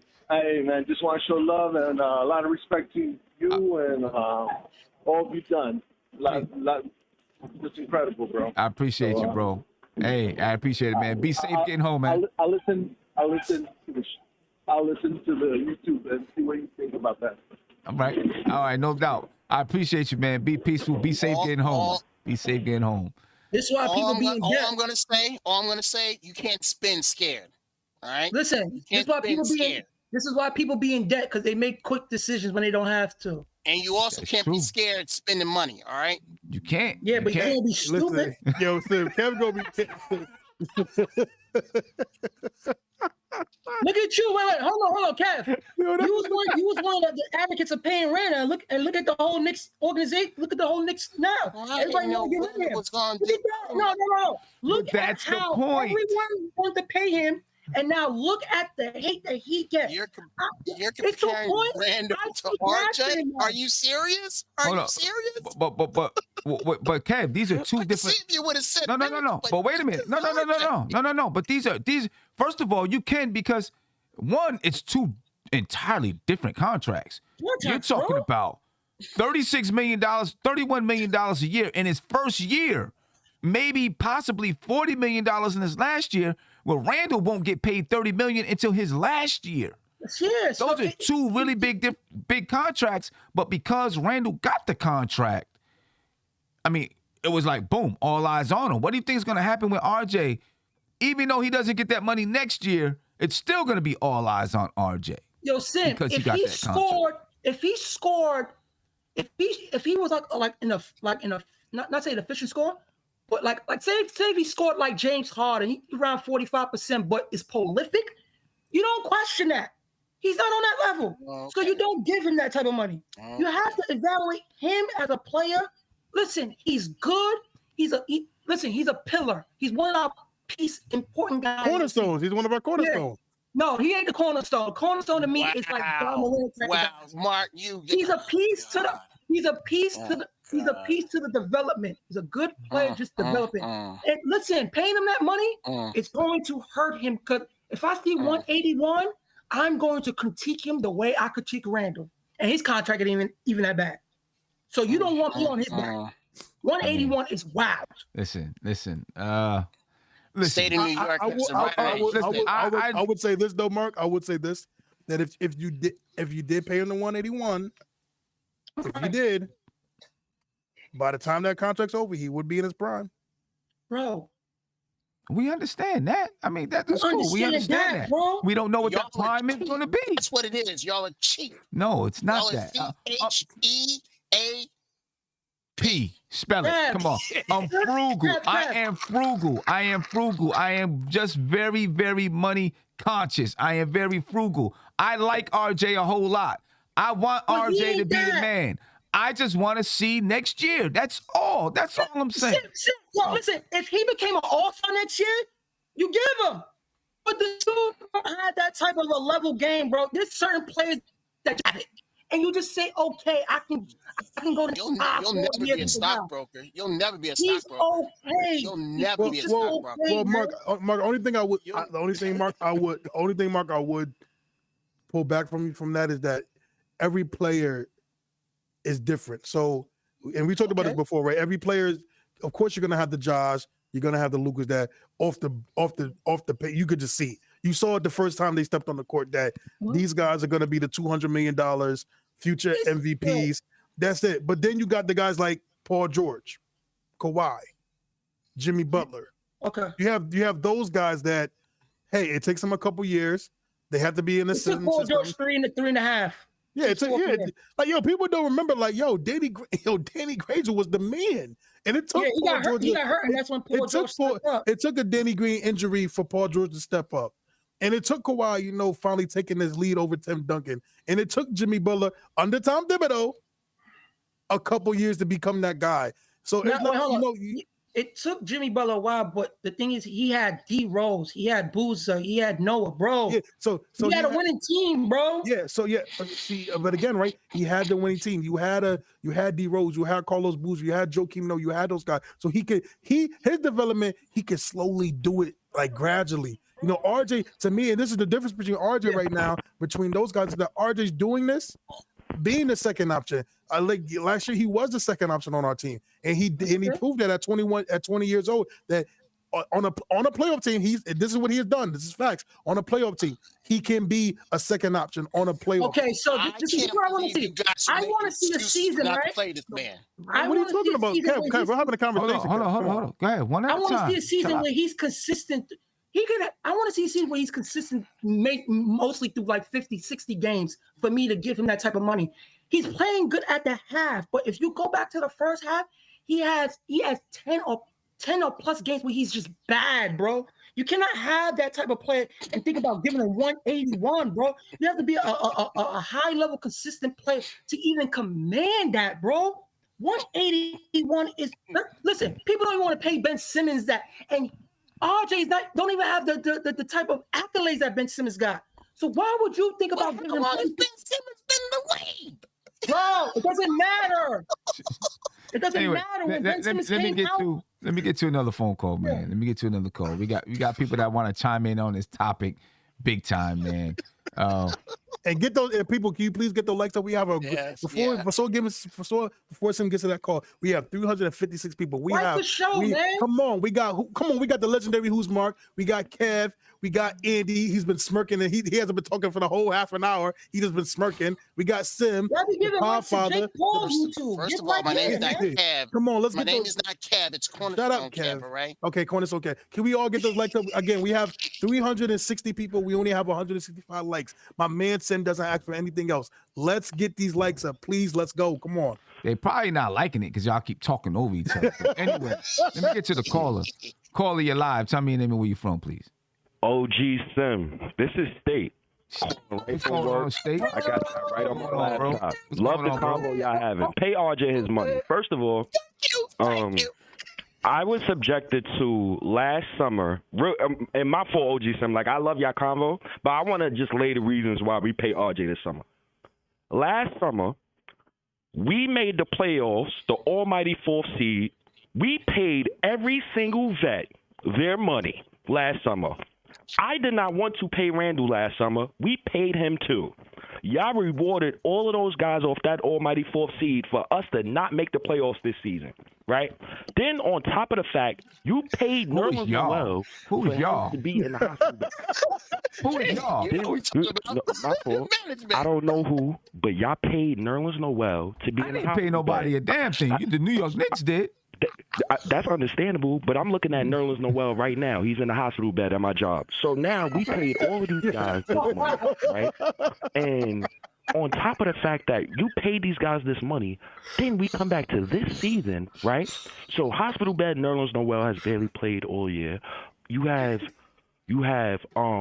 Julius Randle, who literally told us to shut the F up, and he gave us a thumbs down, and he's playing soft basically all season, and he didn't deserve that money. We should have waited to pay Julius Randle. So it sounds like y'all got PTSD off of Julius Randle's contract. Nope. And comparing that to RJ Barrett. Nope. RJ Barrett. I'm going to tell you what I got, State. I'm going to tell you what I got. I'm going to tell you what I got. Hold on. I'm going to tell you what I got. I'm going to tell you what I got. If you want to use Julius Randle, fine. We're talking about $30 million in his last year of his contract to $31 million in the first year of RJ's contract. There's a big difference in those two contracts. You're talking about $36 million a year for RJ Barrett when Julius Randle will not make $36 million a year from the New York Knicks. You understand what I'm saying? So what I'm saying is I just want to see him do it another year. It's not about am I afraid to pay him or that I don't want to pay him or that I don't like RJ. It's about seeing him do it again. This year, if his contract was going to be 5 years, $125 million, do it right now. I pay him that.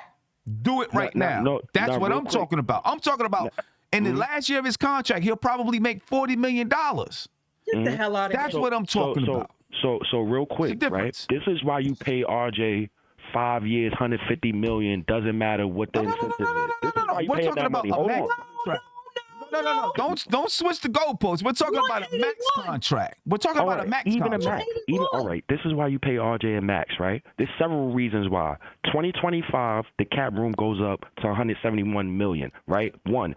2, RJ Barrett's peers, his peers in this generation will be free agents in the future in 4 years from now. We need to take care of that man right now. Okay. And he guards the other team's best player at 21 years old. He doesn't complain. He's always at the podium. He's a great teammate. He doesn't make us look bad. He's swaggy. His wife is fire. He makes us look good. You pay that young man.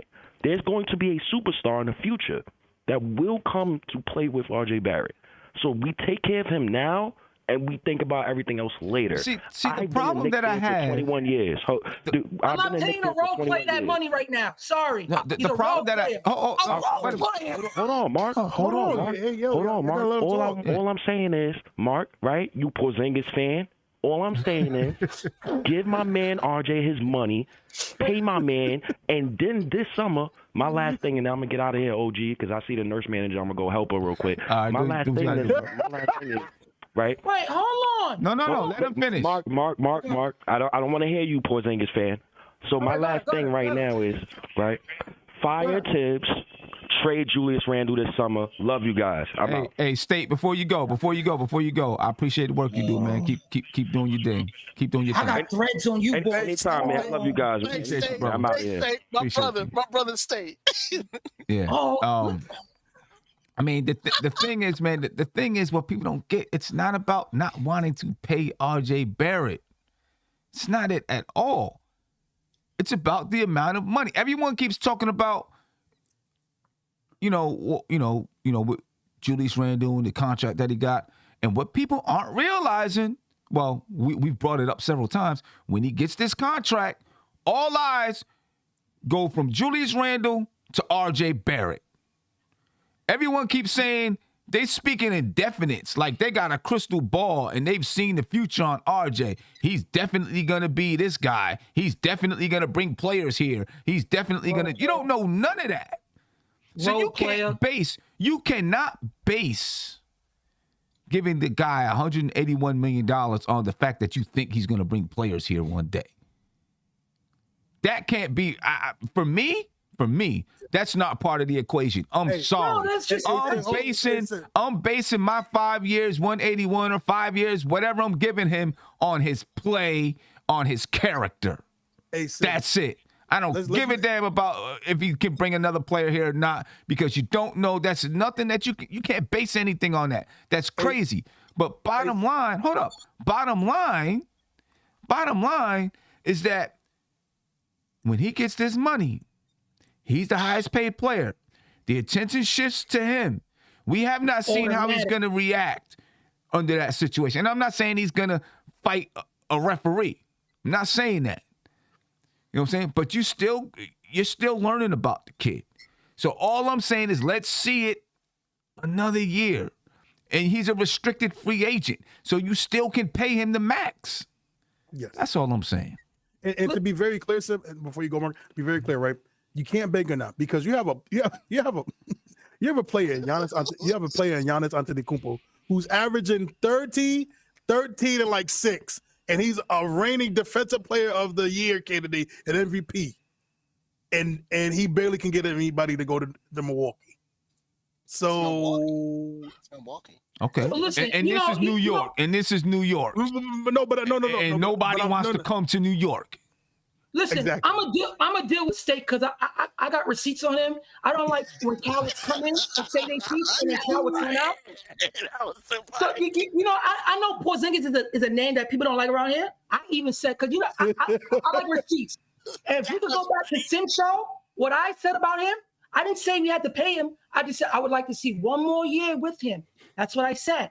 That's not me going out and saying I'm going to pay Porzingis 150 when he was acting at the time. I just wanted to see one more year. If he wasn't good, he can go. He's gone. So bringing up Porzingis is irrelevant to what RJ Barrett is today and what he produced on the floor.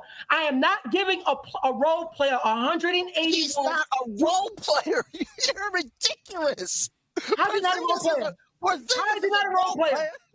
Do you know what a role player is compared to an all-star? Is he all-star level? Is he all-star level, Kevin? Ain't nothing funny. Not this year, of course not. Okay, okay. Hold on. You know why John Moran's gonna get paid next year? You know why John Moran's gonna get paid next year? Is Zion a role player? Is Zion a role player? No, Zion's a bigger superstar. That's a 28. Mark, I'm not gonna lie to you. That one I can't get with. You cannot compare. Zion. You can't compare Zion to RJ. They're two different players, and he was the better player in Duke. Let's get this under control, man. We going off kilter. My man Savvy's in the house. Let's hear from Savvy. Let Savvy get in our hand, then we can go on with this conversation forever. You know what I mean? I tried to switch to Fournier and talk a little bit about Fournier. Nobody cares. Everybody wants to come back to the max contract for RJ. You know what I mean? Hey, Savvy, what's good, man? A role player, man. He's a role player.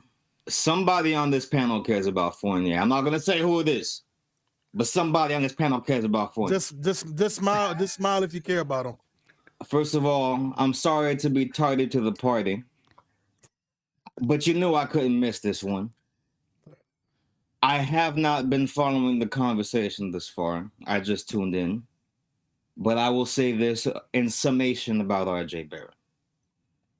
I've always said he has it all upstairs. I've always said we can go as far as this kid will take us. That being said, we are in a predicament. He's only got 2.5 seasons under his belt.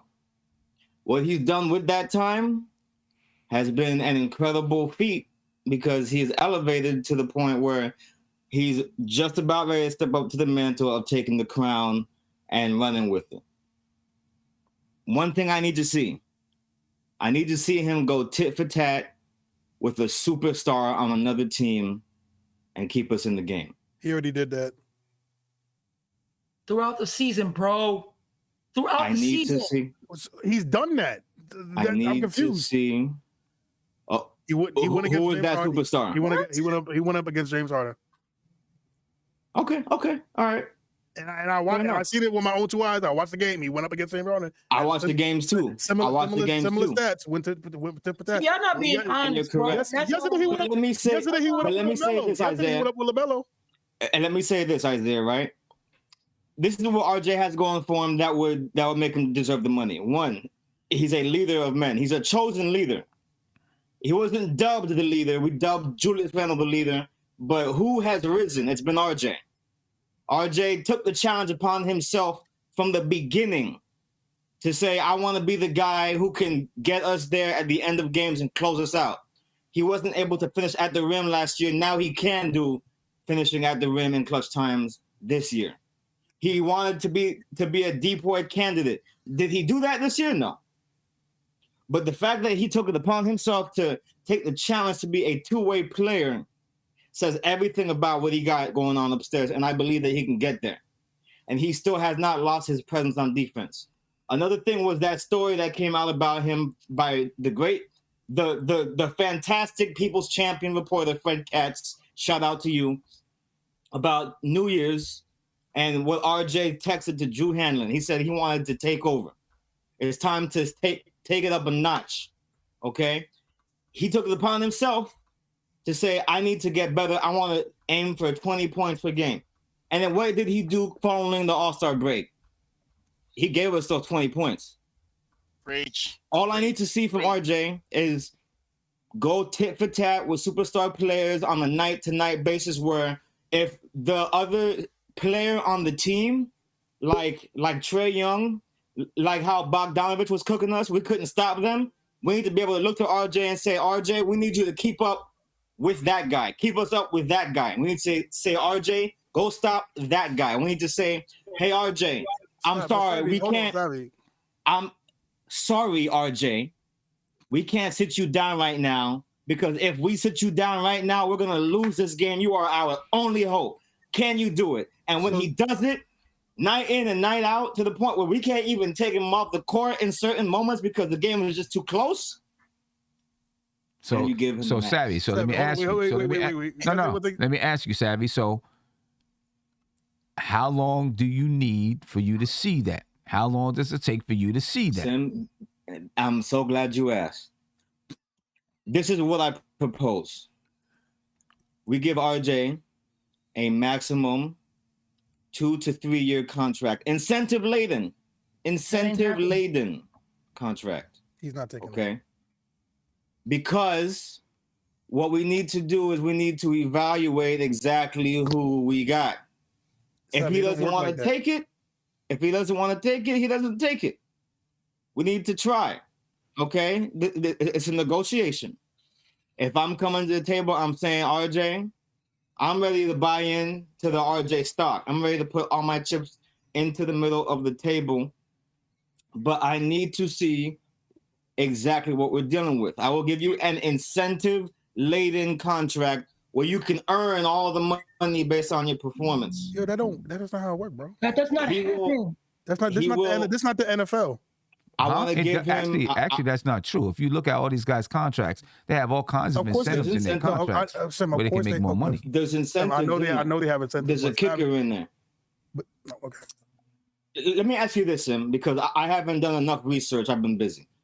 How much time do we have to make a decision on RJ Barrett's contract?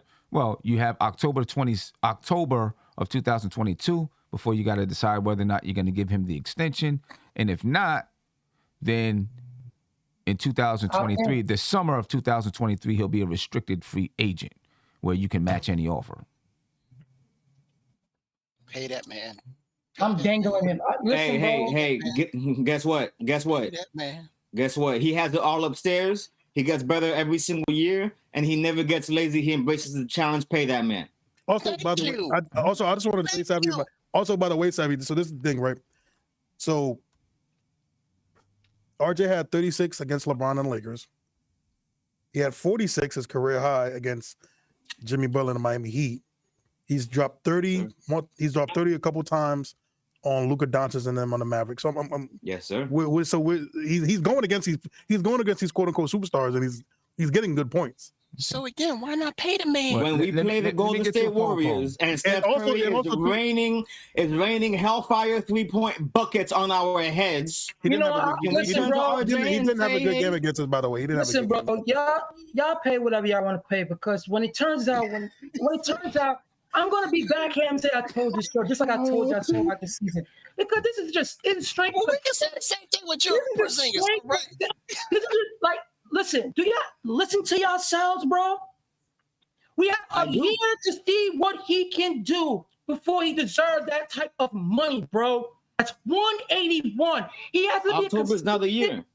What? All right. Let me get to a phone call. All right. The only thing I'm going to say to, and Mark, I'm gonna get you back in a second. The only thing that I'm gonna say to Isaiah is there was once upon a time Brandon Jennings was giving everybody and their mother 35 points a game. 40 and 50 pieces. 50 pieces. I'll leave it at that. Calling you live. Tell me your name and where you're from. 51. Oh my God. Yo, what's up, man? You guys are rocking it, man. Love it. Appreciate you. I live in LA, grew up in Brooklyn, but Jamaican born. I'm actually in Kwan, man, so I ain't no woman, man. I'm a big ex-Marine, 300 pounds, 6'4". Anyway, yo, I want to talk about my boy McBride and Fournier, but go with RJ. A negotiated contract. Why can't we give him like incrementally increase 3 to 5 years, 2-year team option, 20 first year, 24 second, etc. And then third year he doesn't pan out, boom, let him go. It's team option. I mean, you can do that. You can do that. Compromise. I mean, this way we show the loyalty. We show that we care about him. At the same time, we can't drop all that dough to him right now. Because I hate to wait till October and then he gets, a little in his feelings, like Mitch's, and go, I ain't going to sign until next next June, and then next June comes, and we force him by matching the contract that he may not even be happy want to come back, or we didn't show him no love this summer. Can we actually break his contract right now and pay him this coming year, the first part of that contract? This way, the money starts coming in right away, and right away he feels the love. What do you think about that? Well, you can't. This year, next year coming up, you still got to pay him $10 million. Any contract that you sign is going to start after next season. 23. Yeah. Right. Okay. So, but what do you say about incremental increase? 20, 25, 28, and then on the back end, 4 and first year, it goes up to like 35. To catch up to the 181. You know what I mean? And then it's team option, year 4 and 5 team option. Right. Listen, there are several different ways that you can structure his contract. No doubt about it. You know what I'm saying? There's different ways that you can structure the contract to make him happy, as well as give the Knicks a chance to see, is he that guy? You know what I'm saying? The big question is, do you give him the max contract in October? Some people say, yeah, give him the money right now. Some people want to wait. Some people, like you, want to kind of cut it in between. You know what I mean? So, but hey, right. You can do the that. max it'll be a max contract, but incremental increases rather than, big money up front. Maybe some guarantees. Awesome. You know what I mean? The structure of the contract that makes him happy, but yet not drop. Because this year, he should be making more than Randall this year. So from that perspective, he's on the pay right now. So give him the incentive to be like, you know what, we're going to pay you, some money in 2023, and let's go, man. Let's make a deal. And so keep him here, but we don't overpay him right away. Yeah. Well, hey, my man, I wish I could let you get all the way into Fournier and McBride, but we got a lot of people we trying to get to. So absolutely. Yeah. One thing I'm going to say to you though, I'm calling it McBride will be on the sophomore All-Star team next year. That's all I'm saying. Okay. All right. We'll see. Let's see. All right. Hey, I appreciate you, my man. Appreciate your time. Appreciate the call. Steph, what's going on, man? I know you hear the mayhem going on. Yeah, I was trying. Can y'all hear me? Yeah. Yes, we can hear you. I was trying just to listen in the background, but it started to get a little hot. So I said, stop the rain, girl. You know you got to get on here. You can't stop the rain. Steph, I just need to hear from you. I just need to hear from you real quick. You're not going to like what Steph going to say. Queen Steph. Wait, just Queen Steph. RJ's co-host Cab. Go ahead, co-host. He's not a role player, is he? Oh my God. Well, I don't think he's a role player, but I think what Mark was saying, if you're not a superstar, then you're playing a role. That's basically, I think, where Mark was going with it. And if you agree with that, then he's not a superstar yet. Listen, I'm all for paying RJ Barrett the max, but I got to see more as well. I got to see more as well. He hasn't even had the season that Randall had last year, right? Think about the season Randall had out of his mind. All-star, most improved, all NBA player. He didn't even have that.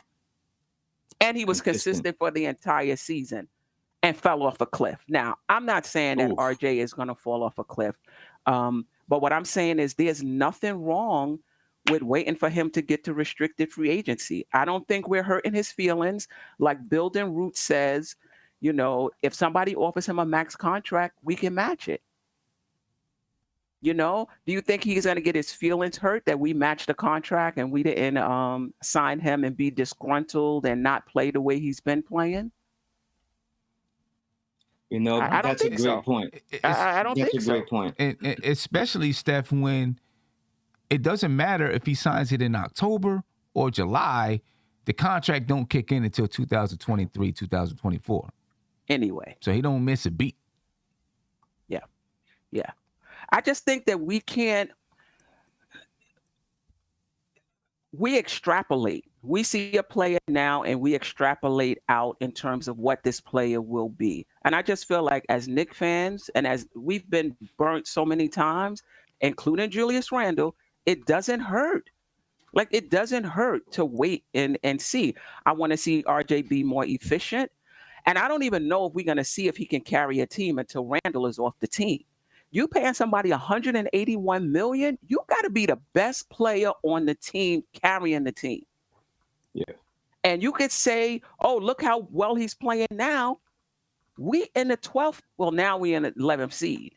So he's not carrying us anywhere. Say what you want to say about Randall this season. Last season, Randall's play elevated this team to the 4th or 5th or 6th, wherever we would have landed had we lost a few games. We went there on the back of Julius Randle. We're not going anywhere this season on the backs of RJ. Nowhere. So I'm not saying he's not going to be that. I'm just saying it doesn't hurt to give one more year because he hasn't elevated this team as well as he's played. And I'm not saying it's his fault, but he has more than Randall had last year. He has more than Randall had last year, and Randall took us further. He's not there yet, which is fine. I don't think it hurts to just wait one more year. That's all I'm saying. It doesn't hurt.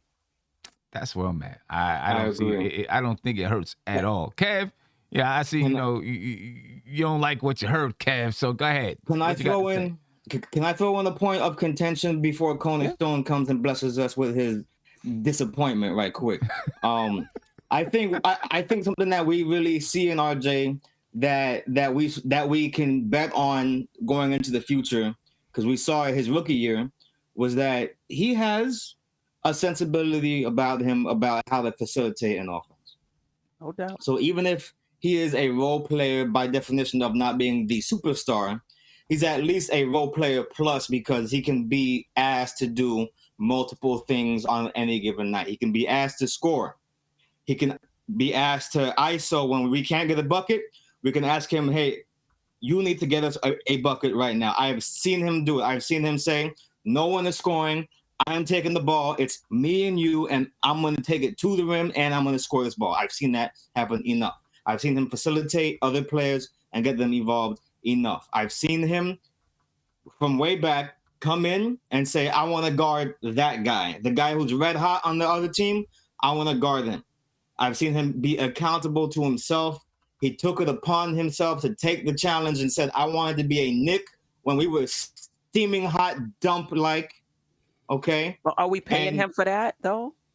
For wanting to be a Knick? We're paying. Yeah, you do. What we're paying for. You're paying for that a little bit. No. What we're paying for is a guy who can, on any given night, be asked to do several things. He will go out there. He will give us 115% every single time, but and you he can will find be those guys accountable. Anywhere, Tabby. He'll be accountable. No, you can't. No, you can find a guy that's going to come out and give you 115% throughout the league. Give him $181 million.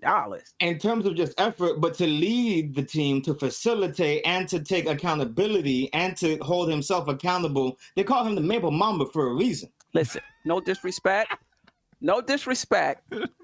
The Knicks are in the 11th seed, and we are 11 or 12 games out of the playoffs. So you want to be a Maple Mamba? Carry the team. And I hate that I have to say that because I like RJ's progression. I think he's going to be a really good player in this league, if not an all-star superstar. But right now, he couldn't even carry this team to the playoffs with a better roster than Randall. I don't. But how much of that? So, and you can say, "Oh, he's 21. He's not there yet." But we're gonna play him 181 as if he is there. But Steph, hold on. Let me tell you something that no one mentions. No one. Sorry, Isaiah. No one mentions this, right? We retooled our whole team's roster and identity in the offseason. Okay. When we started this season, he had less of a role to play than he did last year when there was more of a two-man dynamic with him and Randall. He had to adjust to Evan Fournier. Yes, Andy.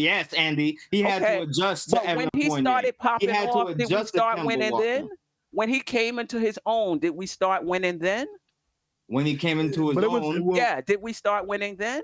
But Steph, no. A lot of losses, a lot of those losses were to blame on our so-called veteran players, certain Frenchmen. No. You the main guy, carry the team. Randall carried the team last year with less players. You the main guy, carry the team. If it had been that way at the last year- start of the season, that would be true. But it was not a clean transition. He had to rise and take it upon himself to take that mantle when it was not being treated properly. Now we can see more of a sample size going forward, right? I'm being devil's advocate. Listen, I like RJ. I just want us to wait. I just want us to wait another year. I will say that. So I disagree. Okay. No, so because it's like I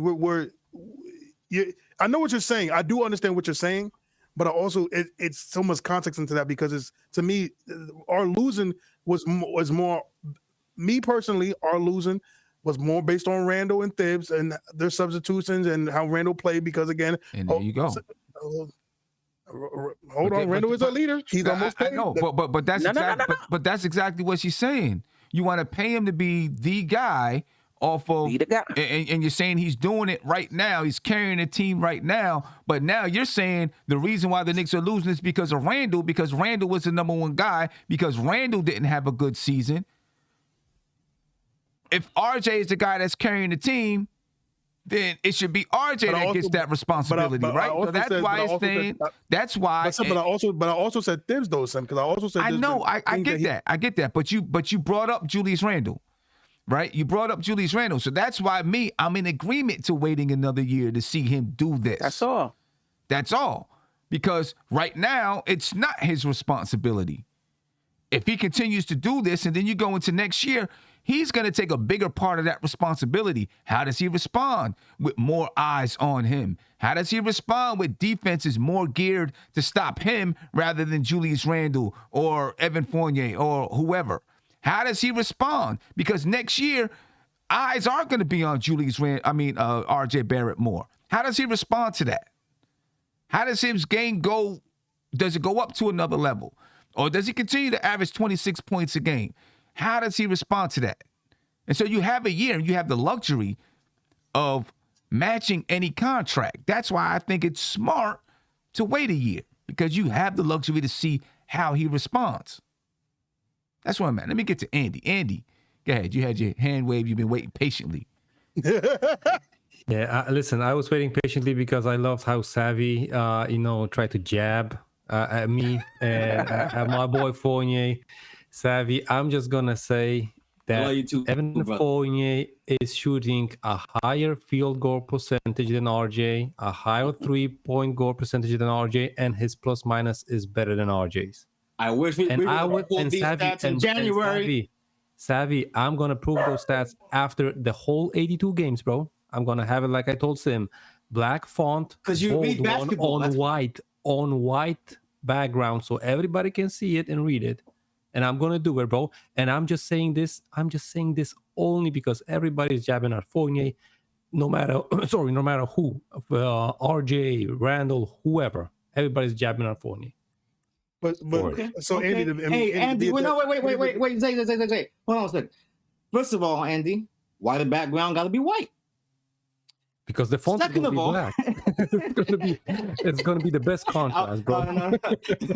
It's a joke, but really, the reason why I say we can't read basketball is because you can have a stinker of a season for 3 months, and then if you go red hot for the rest of the season, then it's going to even out. We need to take things in context. Savvy, that's why I said after whole 82 games, both guys got the same exact chances, bro. Same exact chances. And one of them is a veteran player who's played for multiple teams, who is a less versatile player than RJ Barrett, who does not facilitate for anybody. And who can only be asked to shoot. And Savvy, one has a higher usage rate. So, but Andy, they're playing different roles. So you got to put that in the context because again, he can shoot better than he can definitely shoot better than RJ. He can be more efficient and he can have a better plus minus, but he's not asked to do what RJ's asked to do. Exactly. And is that Fournier's fault? Is that Fournier's fault? Hey guys, it's not Fournier's fault, but I'm just saying. Guys, real quick, because I have to go. But I got. We don't care, Kev. We don't care. Yeah, I know you don't care, but you're gonna tell me anyway. I'm gonna tell you anyway. First off, All right, cool. with regards to last year, there were so many obstacles with last year for Randall to have this. And we thought that we were getting the Randall of last year, this year, and he's reverted back to when he first got here. That's the first thing. I mean, you look at the obstacles last year. You had COVID. You didn't have any. You hardly had any fans in the stands until towards the the playoffs. And then once the lights really shined on him, he hasn't really been that Randall of the beginning. Isn't this who he is then? Huh? Isn't this who he is? If he's had a bad year. So now, when we look at RJ, we have seen the progression of him. Okay, pay this man. That's we're not saying, but we're not saying we're not going to pay him. Why do you keep going back to that? Nobody said we're not wanting to pay RJ Barrett. But you're saying you want to wait. But you're saying you want to wait. You're saying y'all want to wait. We want to wait to see if he levels off, Kev. To see if he continues to ascend on this level. Really? Does everybody on this panel think that he's going to level off? I don't think so, but you never know. We don't know. The only way he's going to level off. That boy is 21 years old with the maturity of a long-term veteran carrying the heaviest jersey in the league. And Andy is mad at him because who's carrying the heaviest jersey in the league? RJ? Yes. And he asked for these problems. And you've never seen him melt down on the side of the court. Sabby, come on, family. He's not under that type of pressure yet. He's not under that type of pressure yet. Let me tell you, I disagree because of the following reason. Because he is a top 3 draft pick in a draft where we've seen the first pick become Zion Williamson and be this big storied heralded player, and the other one become John Morant. Every time they get a chance to disrespect this kid, he doesn't. I'm talking about pressure from the New York. I'm talking about pressure from New York. New York fans will turn on. Okay. It's coming if he gets the contract. That's when it's coming. But he doesn't have it yet. Even if he doesn't, even if he doesn't get the contract, it's still coming. And that's even further. That's even further to the reason why we should pay him, because what's still coming? The pressure of having to be the guy on this team, because I'm telling you right now, Savvy, when he gets that money, we saw that with yeah. When he gets the money, for sure. But even if we don't make a move yet, right? We're going into next season, and he's higher up on the scouting report than he was last season. But that's the point. We want to see him perform when he's higher up on the scouting report. That is my point. I want to see what he does when he's at that level. Are you afraid that if he gets this money that he's not going to contract? Yes, Wiggins. There's a lot of people out there that sign these big contracts and level off. Yeah. There's more. Wiggins, to be fair though, Wiggins should have never got that contract. But that's the point. People now we're gonna be talking about. Hold up. But listen, RJ shouldn't have got it. Hold up. You just said Wiggins should have never got that contract. But if you go back and look when he got that contract, the same situation that RJ's in right now. No, two different. What are you talking about? It seems like the only people on this panel. It seems like the only people that are on this panel that agree that he's not going to take it off is just me and Sam. Let's stick with Wiggins. Okay, let's stick with Wiggins. You're saying it's not the same. Why is it not the same? Because they're two different players. We're not talking about their skill set. We're not talking about their skill set.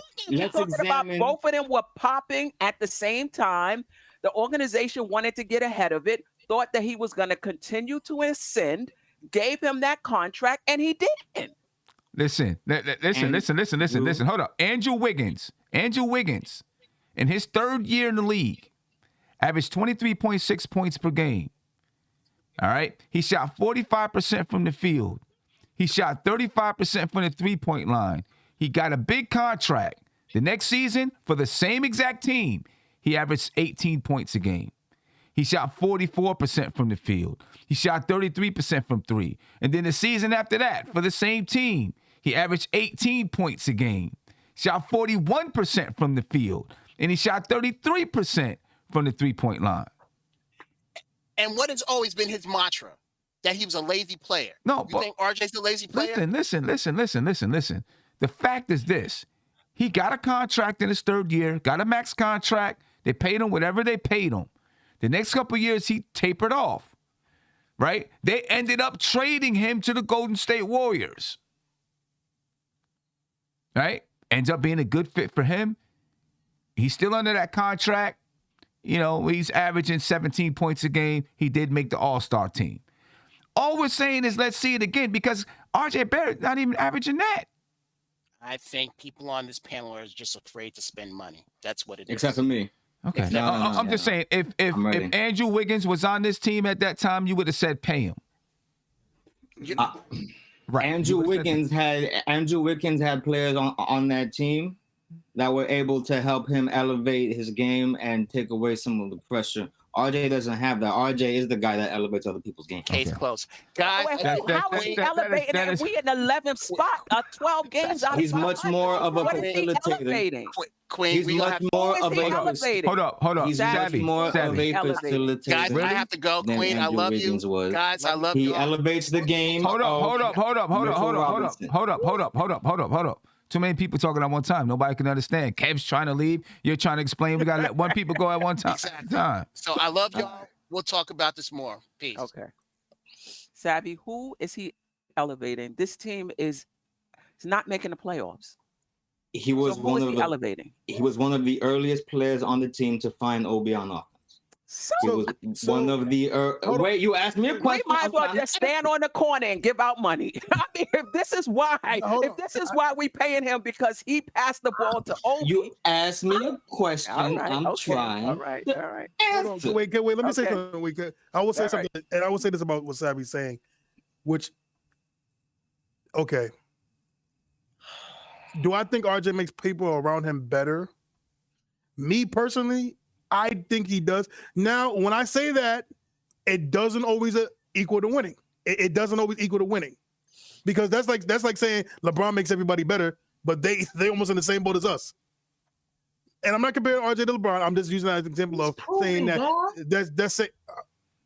How do you offset? Of course, I know that. I'm using that as an example to say that just because you making people better doesn't mean it always equals to wins. It doesn't always equal to wins. What I will say is that I do see with RJ, he has a better relationship in the games with the bigs than I've seen with Randall over these 3 years.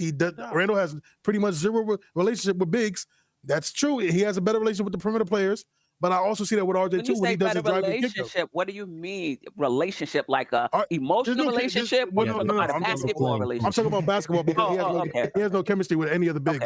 He usually doesn't. I will say that. Hold on, sorry. I will say that with Randall, with RJ, I do see him when he does the same thing that Randall does. I will say that when he drives and kick out games, there are players that are open. Like I do see quickly open. Obi Top and do be open in the corners. I do see that with RJ. So I will say he makes those guys better. And I do say that.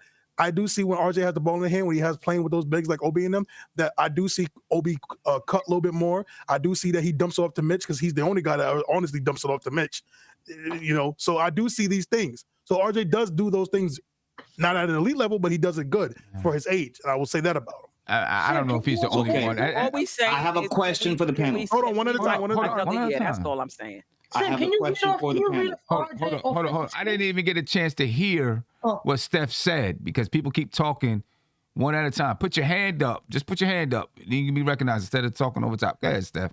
The only thing I was asking is I hear what everybody is saying, and in some instances I'm playing devil's advocate. I think RJ is going to be okay.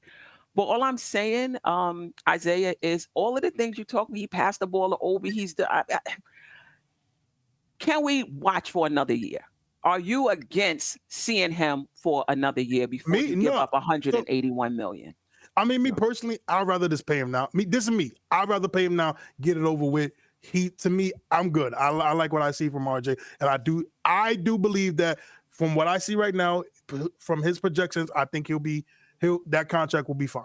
But and you're not paying him now. You're not paying him now. But I'm saying about in October. He still gets the money at the same time. He still doesn't get the money until 2023, 2024. It's just you're signing the contract at a different time. you're signing a contract 8-9 months later. I mean, like I said, I'm good. I think I've seen what I wanted to see from RJ. Me personally. Go ahead, Savvy. Wow. I will say this. Like I said when I first came on here, I want to see a little bit more. I told you exactly what I wanted to see or what my criteria was. But I will say certainty is a very powerful tool in the repertoire of a person who is taking on the challenge to embrace their own growth and to challenge themselves to become greater than what they are. I have a question for the panel. How many go-to veteran players can have a horrible stinker of a season before you don't have to be held accountable for not being able to elevate veteran players who should be teaching you? Savvy, what kind of question is that? What? Yeah. Can you say it over? Just say it over. I didn't get it. I'm sorry. People are asking me if he's so great, why can't he elevate us to wins? Look around the roster. Look at how many disappointing things we've had to endure this season. Can I ask you a question? Randle, go on. Can I ask you a question? Yeah. Sim, what are RJ's shooting splits? What is the shooting splits as a forward that handles the ball? For the season? What is the shooting split? Yeah, for the season. I don't know what the splits are right now. I have to go check out the splits. Okay. And see. I'm not exactly sure, but I'm sure it's somewhere around 42% from the field, 32 to 33% from three, and 75% from the free throw line. Okay. That's about it. Somewhere around there. His trajectory, right? The last 3 years, he's been below 45% in field goal and below 35. He's not even an average three-point shooter. And for you to even crawl at giving him 181, even 150 is a little too much to me because Jaren Jackson got 110, 120. And Jaren Jackson's a way better scorer and defensive player. And I can rely on from a night-to-night basis. Cool, RJ's having a great second half. But he goes on these blunders where it's 10+ games. I don't give my player $181 million to give me that type of production. He's honestly, he hasn't proved that he's even close to being an all-star with those shooting splits. You don't make an all-star when you're below in field goal and below in three-point. He's below average. How did John make it? Do you see John's splits? No, I'm asking how did John make it if he had a bad three-point? Because he shot like what, less than 30%? He shoots over 50% as a guard, as a small guard. And he's top 5 and going to the rock. Yes, I'm talking about from three. And he elevates his guys. Luka doesn't shoot good from three. Giannis doesn't shoot good from three. Let's not act like RJ. I'm not comparing those guys to RJ, bro. He's the player. He plays a role. He's not a guy that demands the ball and commands a team the way those guys do it. The way those guys do it, it's a different type of ball game. RJ's a fine player. But for the Knicks to give him 181, Steph, I'm saying let the dude play it out. Let him play it out before you give him 181 because once he gets that money, I won't even look at Randall. I'm looking at him. Would you pay Cat? Yes, because you know what? He's a 50-40-90 guy. Why? He's reliable. Why? Because he's 25 points a game. He's 50-40-90. He's made the playoffs the same amount of time as RJ. It's not about the playoffs. It's not about just I thought it was about wait, hold on. Wait. He's a three-time All-Star. Wait, playoffs. Wait, hold on. We talked about winning. We talked about making players better. Isaiah. But Carl Anthony Towns has. Hold up. He's a 3-time All-Star and an All-NBA player, which he's going to be this year again. Okay, but RJ hasn't had one of those accolades. Made the playoffs one time. And that's the point. RJ Barrett doesn't have any of those accolades at all. And so, he's made the playoff one time, but he doesn't have any of those accolades at all. So you want to see him try to get there. You cannot pay someone like that. When he's shooting below league average is low. You're looking for a guy like that to be at least 45%. and above 3-point. You cannot rely on that to just on 181. You cannot do that. You have to be smart when you distribute the ball like that. We're playing devil's advocates. We know it's going to take. We know it takes more than one player to make a team win. So even when I said RJ didn't elevate, thank you. But hold up. But the point I'm trying to make is he's on the team, and we haven't made the playoffs. It's not because of him. It's not just him. But he's not playing well enough. Randall, it's a lot of different reasons why. But you can't look at this team. Sometimes when a team doesn't make the playoffs, you can look at one guy and be like, there you go. Because of him. Right. It ain't because of him that they not making it. And the fact is, look at RJ shooting 20%, you be like, he part of the problem. Right. Come on, bro. And the fact is, when you're paying him 5 years, 181, it changes everything about the way that you look at him. And who he is on the team and his status on the team, it changes everything. And if you give it to him in October, all of next season, nobody cares about that. The money he don't start getting paid until 2023, 2024. Only thing they care about is they know he got a 5-year, $180 million contract. That pressure starts next season. Look what they're doing to Randall. Look what he's not even getting paid crazy. He's not getting paid crazy. Look at that. Let me get to this phone call. Imagine paying RJ $36 million, and Ben Simmons is getting that, and Ben Simmons got more accolades than him. That's crazy. And Ben Simmons is shook. So what? I'm sorry. Let me get to this caller. Caller, you're live. Tell me your name and where you're from. Tricky Nicky from Michigan, getting ready to watch the Wolverines versus Villanova. Right. There you go, Tricky Nicky. We're about to get up out of here. I didn't know that this was going to be such a spirited debate and last for 3 hours. You know what I'm saying? Yeah, it was a great show, Sim.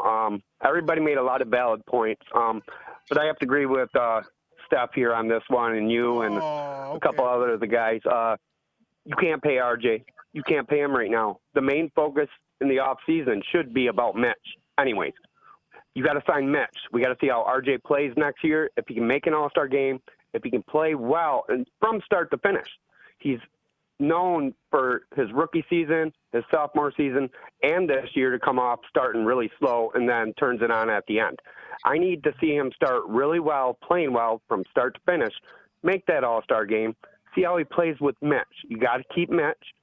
And if he can do that and play well, Obi, that was a heck of a game last night with Obi. And it was so cool seeing those guys in the press conference together.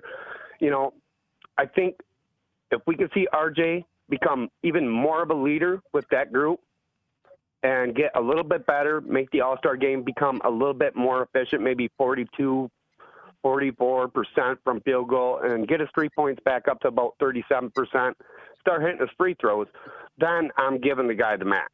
But I need to see more with RJ as well. Okay. All right, Tricky. There you go. Hey, I appreciate it. And that's all I had to say. I just wanted to chime in. Salute to everybody.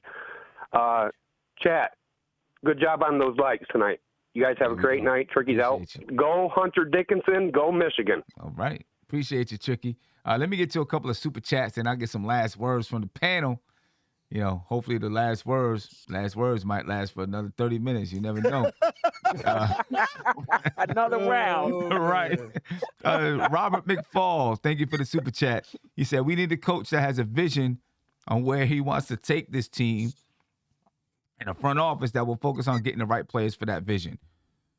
You know, I mean, I think they probably have a vision. If you know, maybe the vision is not what it needs to be or what you like or whatever, but they probably got a vision. You know, just is it the right vision? I guess that's the question. You know, that's the question. Next, let me see, who else do we got here?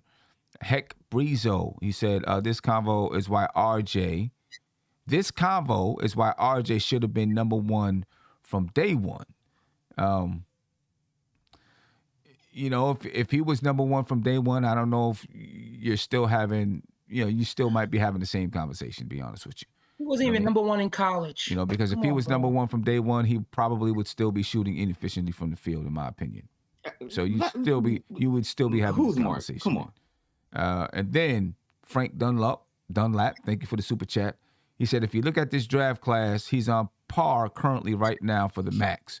If you don't pay him, you risk losing him. Then if you wait until October for another team to pay him, now we have to match or overpay him. See, here's the thing. This is the thing. We're talking about we're talking about giving him the max. You can sign him for the max in October, but then you don't get to see him play. I mean, you still get a chance to see him play, but you've already signed him, right? And then you'll get to see him play in 2022, 2023. Or you can see him play 2022, 2023, and then make your decision come the summer of 2023. The money is the same, right? The money is the same. Anywhere else, he get 4 years. With the Knicks, he get the extra 30. With the Knicks, with the Knicks, you get the extra 5. You get the 5th year, right? You know what I'm saying? So the money is the same. So he could go out and the team offer him a max contract, and the Knicks say we're matching it. Bam, it's a done deal. What I think people are scared of, some people, not everybody, I think some people are scared that he goes, they don't offer to him in October, and then he plays next year. And, it's, I don't want to say a subpar season, but he doesn't do, he doesn't average 21 or 22 a game. He averages 19. And then they're afraid that the Knicks are like, we're not going to give him the max. And then they lose him. I think that's what the people are afraid of. When the facts are, the Knicks will have control. The Knicks have control of the contract until he becomes an unrestricted free agent. And that's to the team's benefit.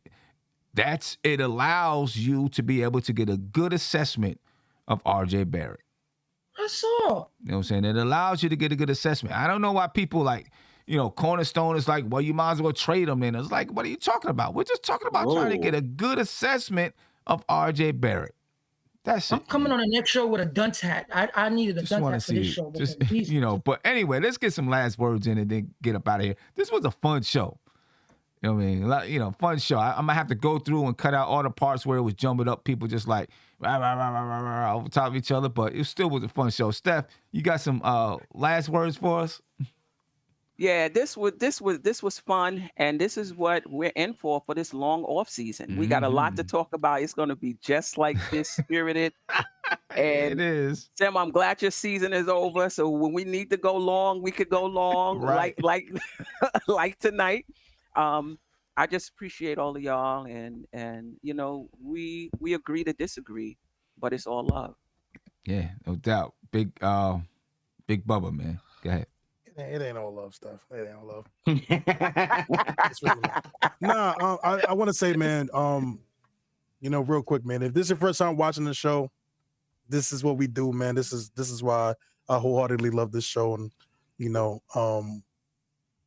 this is why I stayed here at my job when I closed at 6:00 so we can stay. But no, man, if this is your first time experiencing this, man, we got Who's Mark Savvy, the Queen Court, of course, and then, my big brother, the best out here, the best who do it. Please give him his flowers, Mr. Simeon Russell. He does this whole thing.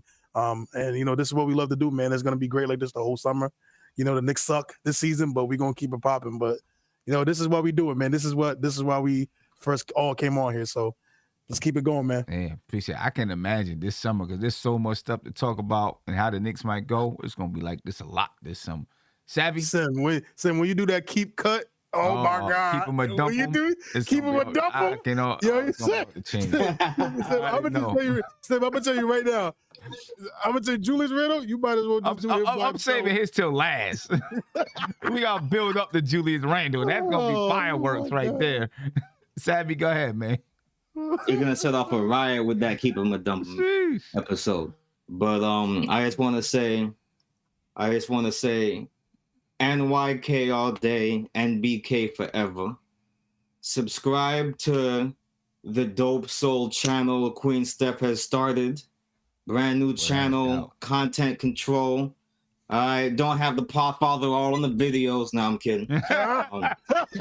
Hey, man, listen. But if you don't want your host to be all in the videos, dancing, support women in sports. She picks the most timely, awesomest topics at the right time to create the best arguments. And I gotta get another neck tattoo now. But all jokes aside, I love having Who's Mark on the panel. I love having Andy on the panel. Isaiah has been a hot minute. Okay. with RJ Barrett, I said this before and I'll say it again. He has it all upstairs. I've seen a lot that makes me want to lock him up, but I want to see some more. Carla mentioned something I forgot. Free throws. Very important. Hit the clutch free throws. Be the guy to go tit for tat with the superstars down the stretch. Be inextricable from this offense and elevate the team. These are the things that I want to see. I would not mind waiting for October. If we wait for RFA, then so be it. But if I have to make a decision right now, I'm giving it to him because I believe in him. All right. So, Mark, my piece. Believing in him, bro. I'm just no dummy. I like RJ, but I'm just no dummy. And what his numbers tell me, I don't give players like that type of money. But Never give us a donut. Great show, Sim. Appreciate the love. I'm on the panel. I'm sorry for allowing the show to go this late. I think I had a lot to do with it. Because ain't just you, man. It was everybody. Listen, man. I just wish some of you guys just take it easy, bro. Don't make dumb decisions in your life because you can get hurt. That's all. And stay. I'm coming for you. Don't think that you could just come up, leave, and leave. I'm coming for you, bro. Because I'm not saying don't pay RJ. I'm saying let me see one more year, and let's negotiate a contract because he's not. To me, he's just not that level of player. He has to come out like gangbusters. He has to elevate this team to something different for me to give him that type of money. But he's a good player. But as of right now, he's a guy that plays a role on this team. He hasn't elevated to those heights yet. And it's okay. His development is good, but giving him 188 can hurt his stock very, very much because then the antennas will be on him. Because once 181 gets signed on that dot, what we doing? We're attacking the contracts because that's what you do in basketball. If this guy ain't giving you what that contract says, something ain't right. It's just logic, bro. I run on logic. And I just want to say, Queen, great show you've been at. I watch when I get the time. Andy, I see you, Playboy. Isaiah, it is what it is. Sim, I love you, bro. Savvy. What? Yo. Savvy. Sometimes some of your tangents. Yo. Listen, take it easy, bro. Take it easy. What did I do? When I get there?